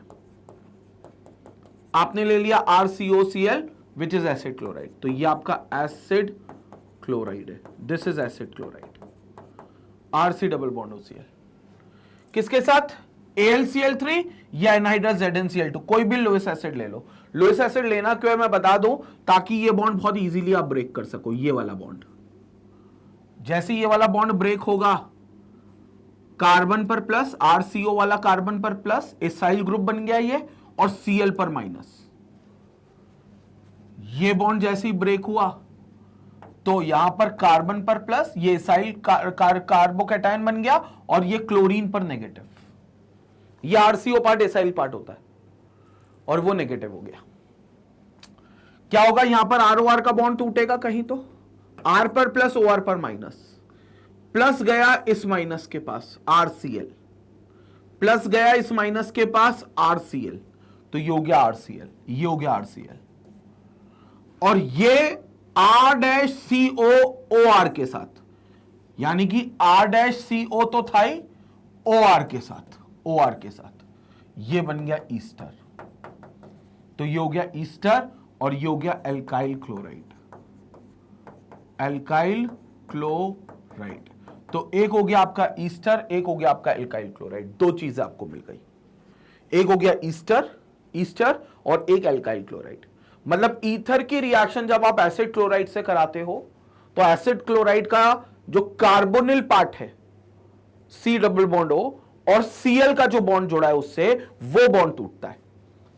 C डबल बॉन्ड O और Cl का जो बॉन्ड है वो टूटता है। C डबल बॉन्ड O वाला C पॉजिटिव, क्लोरीन पर नेगेटिव। ईथर में तो आपको पता ROR में से एक पॉजिटिव एक नेगेटिव टूटना ही है। OR वाला जो नेगेटिव है वो जाएगा हमारे कार्बोनिल के साथ, RCO डबल बॉन्ड O के साथ, तो RC डबल बॉन्ड O के साथ OR जुड़ जाएगा, तो वो ईस्टर बन जाएगा।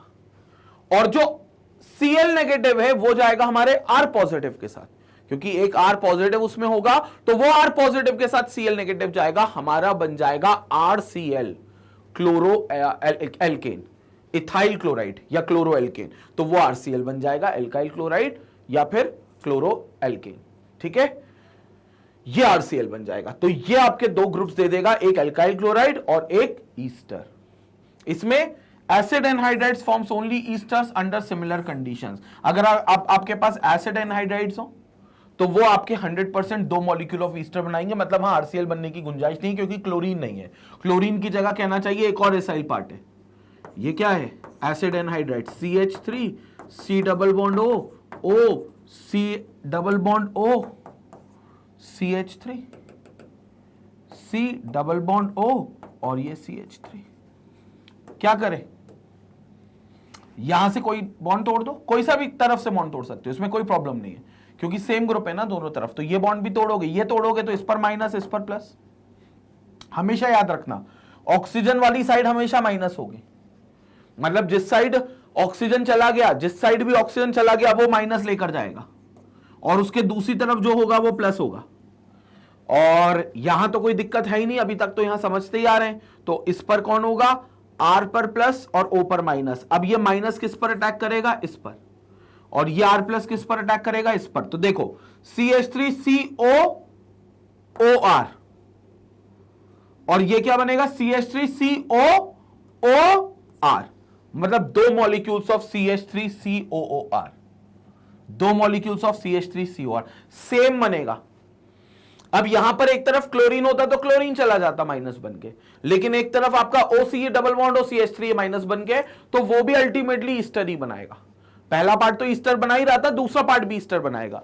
जबकि एसिड क्लोराइड में ऐसा नहीं था, क्योंकि एक तरफ तो एसाइल ग्रुप था तो वो एसाइल ग्रुप ईस्टर बना रहा था, लेकिन दूसरी तरफ क्लोरीन था तो वो क्लोरीन R के साथ लग के अल्काइल क्लोराइड भी बना रहा था। अब क्लोरीन नहीं है, अब एक और एसाइल ग्रुप आ गया उसकी जगह कहना चाहिए, तो अब दो ईस्टर्स बनेंगे। तो यहां पर आप देख लो आपको दो ईस्टर्स बन रहे हैं। क्लियर हो गई रिएक्शन? बहुत सिंपल है, रिएक्शन में कोई भी रॉकेट साइंस नहीं है, सबसे सटीक और सबसे सिंपल रिएक्शन है ये वाली। क्लियर हो गई ईथर की रिएक्शन ये वाली। यहां पर अब कैटेगरी कंप्लीट होती है हमारी सेकेंड कैटेगरी। पहले स्क्रीनशॉट ले लो, फिर आगे और चर्चा करते हैं। तो क्लियर हो गए यहां पर? ये वाली रिएक्शन समझ में आई? तो एसिड डेरिवेटिव्स के साथ भी रिएक्शन होती है, फिर चाहे वो एसिड क्लोराइड हो, फिर चाहे वो एसिड एनहाइड्राइड हो। एसिड क्लोराइड हुआ तो आपको ईस्टर प्लस एल्काइल क्लोराइड मिलेगा ईथर की रिएक्शन में, और अगर एसिड एनहाइड्राइड हुआ तो दो मॉलिक्यूल्स आपके ईस्टर के मिलेंगे, ईथर के दो मॉलिक्यूल्स ईस्टर के मिलेंगे ईथर के साथ रिएक्शन करने पर, दो मोल्स ईस्टर के ईथर के साथ रिएक्शन करने पर।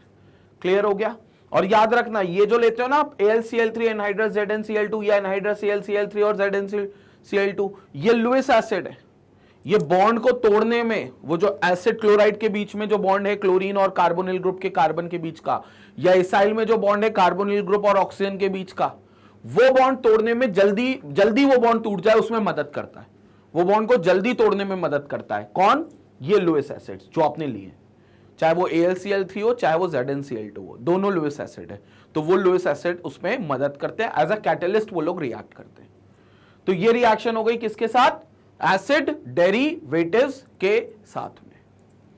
Let's move to another reaction now the next category of reaction is your reactions involving alkyl group. अब आपका ROR जो ईथर होता है उसमें R ग्रुप जिसमें इन्वॉल्व रहता है, उन रिएक्शंस की हम चर्चा कर रहे हैं। यानी कि ROR आपके पास है, या कह लो ROR डैश आपके पास है, तो अब ये जो R ग्रुप्स जिसमें इन्वॉल्व हो, इस R ग्रुप्स में जो चेंजेस हो, वो वाली रिएक्शंस को हम देख रहे हैं। तो ये R इन्वॉल्व होंगे, अब ये R सीधे इन्वॉल्व होंगे, मतलब इसमें जो कार्बन लगा है या जो हाइड्रोजन लगा है, वो उसके प्रति हम रिएक्शंस देखेंगे, कार्बन हाइड्रोजन के प्रति, इस R के प्रति वो रिएक्शंस को देखेंगे और समझेंगे। चर्चा करते हैं। सबसे पहले action of air and light. सबसे पहले एयर का action in the presence of sunlight. Air में क्या होगा? एयर के साथ एक ही चीज होनी है। देखो, कोई भी चीज अगर आप कहते हो ना एयर के साथ रिएक्ट कर रही है, मतलब एक बात कंप्लीट है, वो ऑक्सीडाइज हो रही है। जिस चीज के साथ भी वो रिएक्ट कर रही है एयर, वो चीज ऑक्सीडाइज हो रही है, मतलब एयर उसको ऑक्सीडाइज कर रही है। बहुत सिंपल है। तो आपने क्या करना है? When expose to air and light for a long time, ethers are oxidized to form hydroperoxides और simply peroxides। देखो मैंने कहा था ना ऑक्सीडाइज हो जाएंगे। तो जब भी आप ईथर्स को एयर में रखोगे और बहुत देर तक सनलाइट में रखोगे तो वो ऑक्सीडाइज हो जाएंगे, या तो हाइड्रो परऑक्साइड्स में या सिंपल परऑक्साइड्स में। तो जैसे देखो डाइथाइल ईथर है तुम्हारे पास, ऑक्सीजन O2 दे दिया, ये कहां से मिली, एयर से मिली। लाइट दे दिया आपने, लाइट के प्रेजेंस में, तो क्या कर रहा है देखो, कोई रिएक्शन में सिंपल ये वाला एल्काइल पार्ट एक्ट कर रहा है। CH3 CH2 था, CH2 के बीच में 2 O आ गए और फिर H आ गया, ये परऑक्साइड हो गया, ये परऑक्साइड हो गया, 2 O आ गए, मतलब दिस इज अ परऑक्सी लिंकेज। ये CH है, ये ऑक्सीजन और फिर ये H। अब ऑक्सीजन और ऑक्सीजन के बीच में जब भी सिंगल बॉन्ड आएगा ना, इसको कहते हैं परऑक्सी लिंकेज। कौन सी लिंकेज, परऑक्सी लिंकेज, मतलब ये परऑक्साइड बनाता है। So this is called as peroxy linkage. Peroxy, O और O के बीच का बॉन्ड है ये परऑक्सी लिंकेज, ठीक है। कमजोर होता है, फ्री रेडिकल्स प्रोड्यूस कर देता है जल्दी, क्योंकि O और O के बीच में बॉन्ड कभी भी अच्छा नहीं माना जाता, टूट जाता है जल्दी, तो अनस्टेबल होता है, लेकिन परऑक्सी लिंकेज होता है। तो ये परऑक्सी लिंकेज आपको मिलेगा यहां पर। और एक तरफ एल्काइल में, इधर देखो कोई चेंजेस नहीं किए, इधर CH2 CH3 था, इधर भी CH2 CH3 है, इधर कोई चेंजेस नहीं, मेनली इस पर चेंजेस हुए, इस पर। तो ये आपका डबल बॉन्ड OOH आ गया, यानी कि परऑक्सी हो गया। So the reaction is free radical, the reaction is free radical and oxidation occurs at the carbon atom next to the ethereal oxygen। और कौन से कार्बन पर होगा, next to the ethereal oxygen, जो ईथर का ऑक्सीजन है उससे जो कार्बन जोड़ा है उसी के पास परऑक्सी होगा, किसी एक के पास, तो परऑक्सी होगा। These peroxides are very dangerous compounds as these decomposes violently at high temperatures। मैंने कहा था ना डिकम्पोज हो जाते हैं जल्दी, इवन हाई टेम्परेचर पे बहुत वायलेंटली डिकम्पोज होंगे तो डेंजरस भी होते हैं, क्योंकि आपको बताया मैंने ऑक्सीजन और ऑक्सीजन के बीच का बॉन्ड अच्छा नहीं होता। देखो दोनों चोर हैं, ऑक्सीजन और ऑक्सीजन दोनों चोर हैं, दोनों चाहते हैं भाई चोरी करना, दोनों चाहते हैं इलेक्ट्रॉन अपने पास रखना। डबल बॉन्ड बना देंगे तो फिर भी स्टेबल है, क्योंकि O2 बनता है दुनिया में, लेकिन वो डबल बॉन्ड बनाता है, तो वो एग्जिस्ट कर सकता है, क्योंकि डबल बॉन्ड में तो वो एक दूसरे की जरूरत पूरी कर रहे हैं।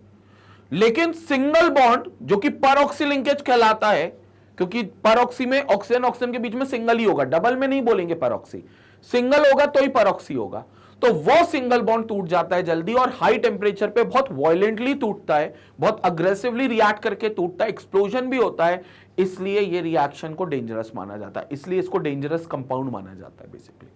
तो ये डेंजरस कंपाउंड होता है, बट अल्टीमेटली ये रिएक्शन होती है। स्क्रीनशॉट लें एक बार, फिर बात करते हैं आगे। ऑक्सीडेशन था ये एयर का, तो ये एयर के प्रेजेंस में भैया ऑक्सीडेशन हो गया, जिसकी हमने यहां पर चर्चा करी है। लेट्स मूव अहेड, हैलोजनेशन की बात कर लेते हैं। हैलोजनेशन की, हैलोजनेशन भी होता है, अल्काइल पार्ट का हैलोजनेशन, मतलब वहां पर हैलोजन ऐड हो जाता है, किस पार्ट पर, अल्काइल के पार्ट पर, तो वो हैलोजनेशन भी पॉसिबल है। So with halogens ethers give substitution products. The extent of halogenation, however, depends upon the reaction conditions. Diethyl ether reacts in dark to form only mono-substituted products of alkyl group. So basically, they form halogen ether gives substitution reactions. कितना halogenation होगा वो depend करता है reaction की condition पे. Diethyl ethers in dark to forms only mono-substituted products of alkyl groups. जैसे आपके पास diethyl ether है तो आपने Cl2 ले लिया इन डार्क, ठीक है, डार्क में लेना ये रिएक्शन। 2HCl यहां से निकल गया क्योंकि सब्स्टिट्यूशन है, तो H का निकलना भी जरूरी है। अब कौन कौन से H निकलेंगे, ये वाले अल्फा H, जिसको कह दो अल्फा हाइड्रोजन। तो एक अल्फा हाइड्रोजन यहां से निकलेगा, एक अल्फा हाइड्रोजन यहां से निकलेगा, किसके साथ जाएगा, Cl के साथ जाएगा, क्या बना लेगा, HCl बना लेगा। तो Cl के साथ जाएगा तो HCl बना लेगा, और एक और Cl जो होगा वो वहां पर ऐड हो जाएगा। तो एक Cl यहां पर, एक Cl यहां पर, CHCl CHCl, alpha alpha dichloro diethyl ether. तो ये बन जाएगा alpha alpha dichloro diethyl ether. Alpha पे क्यों बोल रहे हैं, क्योंकि अल्फा कार्बन पे हमारा क्लोरीन ऐड हो रहा है, तो alpha alpha dichloro diethyl ether. Diethyl इसलिए क्योंकि दो दो इथाइल है और ईथर है, तो अल्फा अल्फा पे डाइक्लोरो है और डाइथाइल ईथर है, तो this is alpha alpha dichloro diethyl ether. Clear हुआ डाइथाइल ईथर से कैसे आपने क्लोरीनेशन किया। तो this diethyl ether reacts in dark to form only mono substituted products of alkyl group, सिर्फ मोनो सब्स्टिट्यूशन आएगा। बाकी डाइथाइल ईथर के अलावा अगर कोई और ईथर होता तो आपके पास वहां पर जितने हाइड्रोजन्स थे वो सब रिप्लेस हो जाते, किससे? क्लोरीन से। बट ये रिएक्शन डार्क में होती है क्योंकि यहां सब्स्टिट्यूशन होना है प्रॉपर्ली, और यहां पर आपका सिर्फ मोनो सब्स्टिट्यूटेड बनेगा, मतलब एक बार ये अल्फा सब्स्टिट्यूट होगा क्लोरीन से, दूसरी बार ये अल्फा सब्स्टिट्यूट होगा क्लोरीन से, तो अल्फा अल्फा डाइक्लोरो बस बनेगा। क्लियर हो गया? स्क्रीनशॉट ले लें, फिर हम लोग आगे बात करते हैं। यहां पर ये थी हमारी सेकेंड रिएक्शन इस कैटेगरी में जिसमें हमने अल्काइल पार्ट को इन्वॉल्व करा है ईथर के। स्क्रीनशॉट लेंगे यहां पर।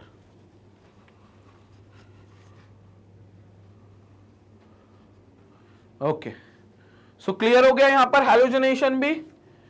नाउ ये था हमारे पास डार्क में, बट अगर यहां पर हम लोग लाइट में लेते हैं एंड एक्स्ट्रा क्लोरीन लेते हैं, सो इन द प्रेजेंस ऑफ, ध्यान से देखेंगे, in the presence of light and excess of chlorine all hydrogen atoms are substituted। मैंने आपको बताया है अगर डार्क में लिया है तो एक एक बार सब्स्टिट्यूशन, एक एक बार मतलब अल्फा पर सब्स्टिट्यूशन, तो एक अल्फा हाइड्रोजन की जगह अल्फा क्लोरीन, एक अल्फा हाइड्रोजन की जगह अल्फा क्लोरीन, हाइड्रोजन कहां गया? दूसरे क्लोरीन्स के साथ HCl बना के निकल गया। लेकिन ये रिएक्शन डार्क में होगी। अगर ये रिएक्शन सनलाइट में होती है तो फ्री रेडिकल मैकेनिज्म वाली रिएक्शन, जिसमें सारे हाइड्रोजन बारी बारी से रिप्लेस होंगे, HCl बनाएंगे और उस H की जगह, उस हाइड्रोजन की जगह Cl आएगा सारी जगह पर। तो मान लो तुम्हारे पास डाइथाइल ईथर है, ये देख लो फिर से डाइथाइल ईथर है, लेकिन इस बार तुमने HNu यानी कि सनलाइट ले लिया, सनलाइट ले लिया और क्लोरीन भरपूर मात्रा में ले लिया। कितनी मात्रा में लेना है देखो, हाइड्रोजन 3 है, 4 5 6 7 8 9 10 हाइड्रोजन है, तो 10 Cl तो इन 10 हाइड्रोजन को निकालने में लगेंगे 10 HCl, और 10 Cl इन हाइड्रोजन की जगह पर लाने के लिए लगेंगे, क्योंकि हाइड्रोजन चले जाएंगे तो कार्बन का बॉन्ड फ्री हो जाएगा ना भाई। याद है फ्री रेडिकल मैकेनिज्म में फ्री रेडिकल कार्बन का बनता है, वही chain initiation, chain termination, chain propagation. एक बार देखना ये मैकेनिज्म मैंने एल्काइल हैलाइड्स में बताया है, free radical mechanism halogenation of alkene में, कि प्रिपरेशन होती है एल्काइल हैलाइड्स की, प्रिपरेशन ऑफ एल्काइल हैलाइड्स में टॉपिक है जिसमें एल्केन से हम एल्काइल हैलाइड बनाते हैं हैलोजनेशन रिएक्शन करके, और वो मैकेनिज्म होता है फ्री रेडिकल, जिसके 3 स्टेप्स होते हैं, chain initiation, chain propagation, chain termination. तो वो एक बार आप जरूर देखना वहां जाकर, क्योंकि वहां मैंने पूरा मैकेनिज्म डिटेल में आपको समझाया है। तो हम क्या बोल रहे थे, वापस आते हैं इस बात पे। तो हमारे पास 10 हाइड्रोजन सामने दिख रहे हैं, तो 10 हाइड्रोजन को हटाने के लिए 10 क्लोरीन चाहिए, क्योंकि 10 हाइड्रोजन 10 क्लोरीन के साथ 10 HCl बना के निकल जाएंगे, और इन हाइड्रोजन की जगह कार्बन पे बॉन्ड फ्री होगा, क्या लो फ्री रेडिकल आएगा, फ्री इलेक्ट्रॉन होगा, तो उन 10 हाइड्रोजन की जगह 10 क्लोरीन आएंगे, 10 हाइड्रोजन की जगह 10 क्लोरीन, तो 10 क्लोरीन वहां पर ऐड होंगे, तो टोटल आपको 20 क्लोरीन चाहिए, इसलिए आपने 10Cl2 किया है, बिकॉज 10Cl2 इज 20 क्लोरीन, तो 20 क्लोरीन चाहिए, तब आपके बन गया देखो C2Cl5, C2H5 होता था या C2H5 और C2H5, तो अब हो गया C2Cl5 और C2Cl5, C2H5 की जगह C2Cl5, तो C2Cl5 और C2Cl5, और ये 10HCl आपका रिलीज हो गया, तो ये 10HCl आपका रिलीज हो गया, ये आपका क्लोरीनेटेड ईथर बन गया, क्लोरीनेटेड ईथर, क्योंकि यहां पर क्लोरीन ऐड हो गया। जरूरी नहीं आप क्लोरीन ऐड करो, आप ब्रोमीन, आयोडीन, कोई सा भी हैलोजन ऐड कर सकते हो, बट हाँ हैलोजनेशन में ज्यादातर हम रिएक्शंस क्लोरीन के प्रति ही दिखाते, और ये हमारा फाइनल प्रोडक्ट होगा। ये रिएक्शन सनलाइट में हो रही है, HNu दिखा रहा है, डार्क में हो रही थी तो मोनो सब्स्टिट्यूटेड था, ये रिएक्शन देखो डार्क में हो रही थी तो मोनो सब्स्टिट्यूटेड, और मोनो में भी कहा अल्फा अल्फा पे, अल्फा अल्फा कार्बन पे, लेकिन सनलाइट में सब जगह। क्लियर हो गया? जल्दी से इसका स्क्रीनशॉट लेंगे, क्योंकि यहां पर हमारा कंप्लीट रिएक्शंस पूरा, मतलब पूरी तरीके से रिएक्शंस कंप्लीट होती है, और केमिकल प्रॉपर्टीज ऑफ ईथर भी कंप्लीट होता है। एक बार स्क्रीनशॉट ले लें, फिर चर्चा करते हैं। और स्क्रीनशॉट लेने का मतलब ये नहीं है कि अपन बस फोटो खींचकर उसको एल्बम में डाल दें और फिर जब स्टोरेज हो जाए फोन का तो इसको डिलीट भी कर दें, ऐसा नहीं करना है। स्क्रीनशॉट इसलिए कि आप इसको एक बार फोटो अपने मोबाइल में ले लो, ताकि ऑफलाइन में भी बिना इंटरनेट के भी आप इसका देख सकते हो, और फिर इसके नोट्स बनाओ, प्रॉपर भैया नोट्स बनाना बहुत जरूरी है, क्योंकि नोट्स ही होंगे जो अल्टीमेटली आपको हेल्प करेंगे और आपकी मदद करेंगे। क्लियर हो गया? तो नोट्स बिल्कुल बनाए प्रॉपर, एक केमिस्ट्री का रजिस्टर अलग से लें और उस पर आप नोट्स 12th क्लास के बनाते हुए चले। तो ये थी हमारी पूरी केमिकल प्रॉपर्टीज किसकी? ईथर की। पूरी ईथर की हमने तीनों कैटेगरी की केमिकल प्रॉपर्टीज को डिटेल में डिस्कस करा है आपके बोर्ड लेवल पर। बाकी अगर YouTube पर आप कोई लेक्चर मिस आउट कर रहे हो, या आपको, क्योंकि YouTube पर कंटेंट इतना सारा अवेलेबल है कि अगर आप पजल्ड हो जाते हो कि कहां से शुरू करें कहां खत्म करें, अगर कोई टॉपिक आप सर्च करते हो तो उस टॉपिक के कई वीडियोस आपको मिल जाते हैं। आप कोई वीडियो देख लेते हो, आपका समझ में भी आ जाता होगा, लेकिन आपको फिर ये नहीं पता चलता यार इस टॉपिक के बाद अगला टॉपिक कौन सा पढ़े, या इस टॉपिक से पहले कौन सा टॉपिक पढ़ के आना था, या इस टॉपिक में थ्योरी हमने पढ़ लिया, अब इसके क्वेश्चंस कहां से लगाए। कहीं कोई शीट मिल जाए या कोई ऐसा वीडियो मिल जाए जिसमें क्वेश्चंस कराए हो, मतलब कहना चाहिए वो सीक्वेंस मिस आउट होता है यूट्यूब पर। तो सबसे बेहतर और आसान तरीका इस प्रॉब्लम से निजात पाने का कि आप मैग्नेट ब्रेन्स की वेबसाइट पर आकर लेक्चर्स को देखो। काम बहुत सिंपल है, magnetbrains.com पर आओगे, यहां पर आपको सारे कोर्सेज दिखेंगे। जिस किसी भी आपको सेगमेंट में आपको लेक्चर्स देखने हैं, जैसे आप IIT JEE या नीट की तैयारी करो तो वहां पर आप लेक्चर्स देख सकते हो। बोर्ड लेवल पर तैयारी करो तो CBSE K-12 में आओ। क्लास 12 पे आओगे आपको सारे फैकल्टीज के यहाँ लेक्चर्स दिखेंगे। मेरा भी केमिस्ट्री का लेक्चर दिखेगा, पार्ट 2 में है ये चैप्टर, केमिस्ट्री के 12th क्लास के पार्ट 2 में है ये। तो पार्ट 2 पर जैसे ही आप वॉच नाउ पे क्लिक करोगे आपको यहां पर पूरे चैप्टर्स की लिस्टिंग मिलेगी प्रॉपर सीक्वेंस में। इसके साइड में एक प्लस का बटन है, जैसे ही क्लिक करोगे टॉपिक की सीक्वेंसिंग आएगी। पहला टॉपिक ये, दूसरा ये, तीसरा ये, चौथा ये, पूरा आपको सीक्वेंस मिलेगा। आपको कहीं सीक्वेंस के लिए भटकने की जरूरत नहीं है। और इवन लेक्चर के आगे लेक्चर का ड्यूरेशन भी लिखा होगा, सो दैट आप टाइम टेबल बनाकर प्लान आउट कर लो कि आज रात में मैं ये 2 लेक्चर देख लूंगा, कल सुबह उठ के ये 1 लेक्चर देख लूंगा। प्रॉपर टाइमिंग अपनी स्केड्यूल कर लो और टाइम टेबल के हिसाब से आप लेक्चर्स देख सकते हो। तो ये जो स्ट्रक्चर्ड कोर्स होता है ना, ये पढ़ाई में मोमेंटम लाता है, ये पढ़ाई में एक फ्लो बनाता है, जिससे पढ़ाई में मजा आता है, एक इंटरेस्ट डेवलप होता है। ये जरूरी है हमारे लिए। तो आप इसके लिए वेबसाइट पर आओ। जैसे ही आप किसी वीडियो पर क्लिक करोगे आपको हाई क्वालिटी का वीडियो जैसे यूट्यूब पर देखने को मिलता है वैसे ही हूबहू देखने को मिलेगा। अगर आपका इंटरनेट कनेक्शन अच्छा है तो बिल्कुल हाई क्वालिटी का वीडियो चलेगा यहां पर। और कई लोगों को ऐसा लग रहा होगा कि अब मैं वेबसाइट बता रहा हूं तो पैकेज बोलूंगा बाय करने को, सब्सक्रिप्शन बोलूंगा लगाने को, कोई कोड बोलूंगा, कूपन कोड लगाकर डिस्काउंट ले लेना मेरे थ्रू। मैं पहले बता दूं ऐसा कुछ भी सिस्टम मैग्नेट ब्रेन्स में नहीं है। 100% फ्री एजुकेशन आपको मैग्नेट ब्रेन्स के चैनल पर मिलती है, ना सिर्फ यूट्यूब चैनल पे बल्कि वेबसाइट पे भी। ये जैसे आप लेक्चर्स यूट्यूब पर देखते हो ना फ्री ऑफ कॉस्ट, वैसे ही बिल्कुल फ्री ऑफ कॉस्ट आपको ये लेक्चर्स देखने को मिलेंगे। कोई भी खर्चा करने की जरूरत नहीं है, एकदम ये वीडियो आपका रन करेगा। और ऐसा नहीं है 2, 4, 5 चैप्टर ही फ्री है, उसके बाद बाकी चैप्टर के लिए आपको पैसा देना है, सब्सक्रिप्शन लेना है। 100% एजुकेशन मैग्नेट ब्रेन्स पर फ्री ऑफ कॉस्ट है। कंप्लीट सिलेबस आपको फ्री ऑफ कॉस्ट मिलेगा और इससे रिलेटेड जो भी स्टडी मटेरियल्स है, शीट्स हो गई, प्रैक्टिस पेपर्स हो गए, वो भी बिल्कुल आप डाउनलोड कर सकते हो वेबसाइट से। बाकी आपको पता है मैग्नेट ब्रेन्स के चैनल पर नर्सरी से लेकर 12th क्लास तक का हर क्लास का, हर सब्जेक्ट का एक्सक्लूसिव वीडियोस एक्सपर्ट फैकल्टीज आपके लिए बनाते हैं, आप तक पहुंचाते ताकि आपकी पढ़ाई को बेहतर कर सके। फिर चाहे वो 11th 12th की केमिस्ट्री, फिजिक्स, मैथ्स, बायोलॉजी क्यों ना हो, 8, 9, 10 के मॉरल साइंस, सोशल साइंस, जो जनरल साइंस होती है उनकी वो लेक्चर्स क्यों ना हो, लैंग्वेजेस हिंदी, इंग्लिश, संस्कृत क्यों ना हो, अकाउंट्स के सब्जेक्ट्स 11th 12th के लिए इकोनॉमिक्स, बिजनेस स्टडीज मतलब कॉमर्स रिलेटेड सब्जेक्ट्स क्यों ना हो, ये सभी के एक्सक्लूसिवली लेक्चर्स जो हैं फ्री ऑफ कॉस्ट अवेलेबल है यूट्यूब चैनल और मैग्नेट ब्रेन्स की वेबसाइट पर। तो ये जितना हो सके लोगों को चैनल शेयर करें, वीडियो पसंद आए तो लाइक जरूर करें। इसी तरीके से मैग्नेट ब्रेन्स को अपना प्यार और सपोर्ट देते रहें। Stay tuned, stay connected. Thank you.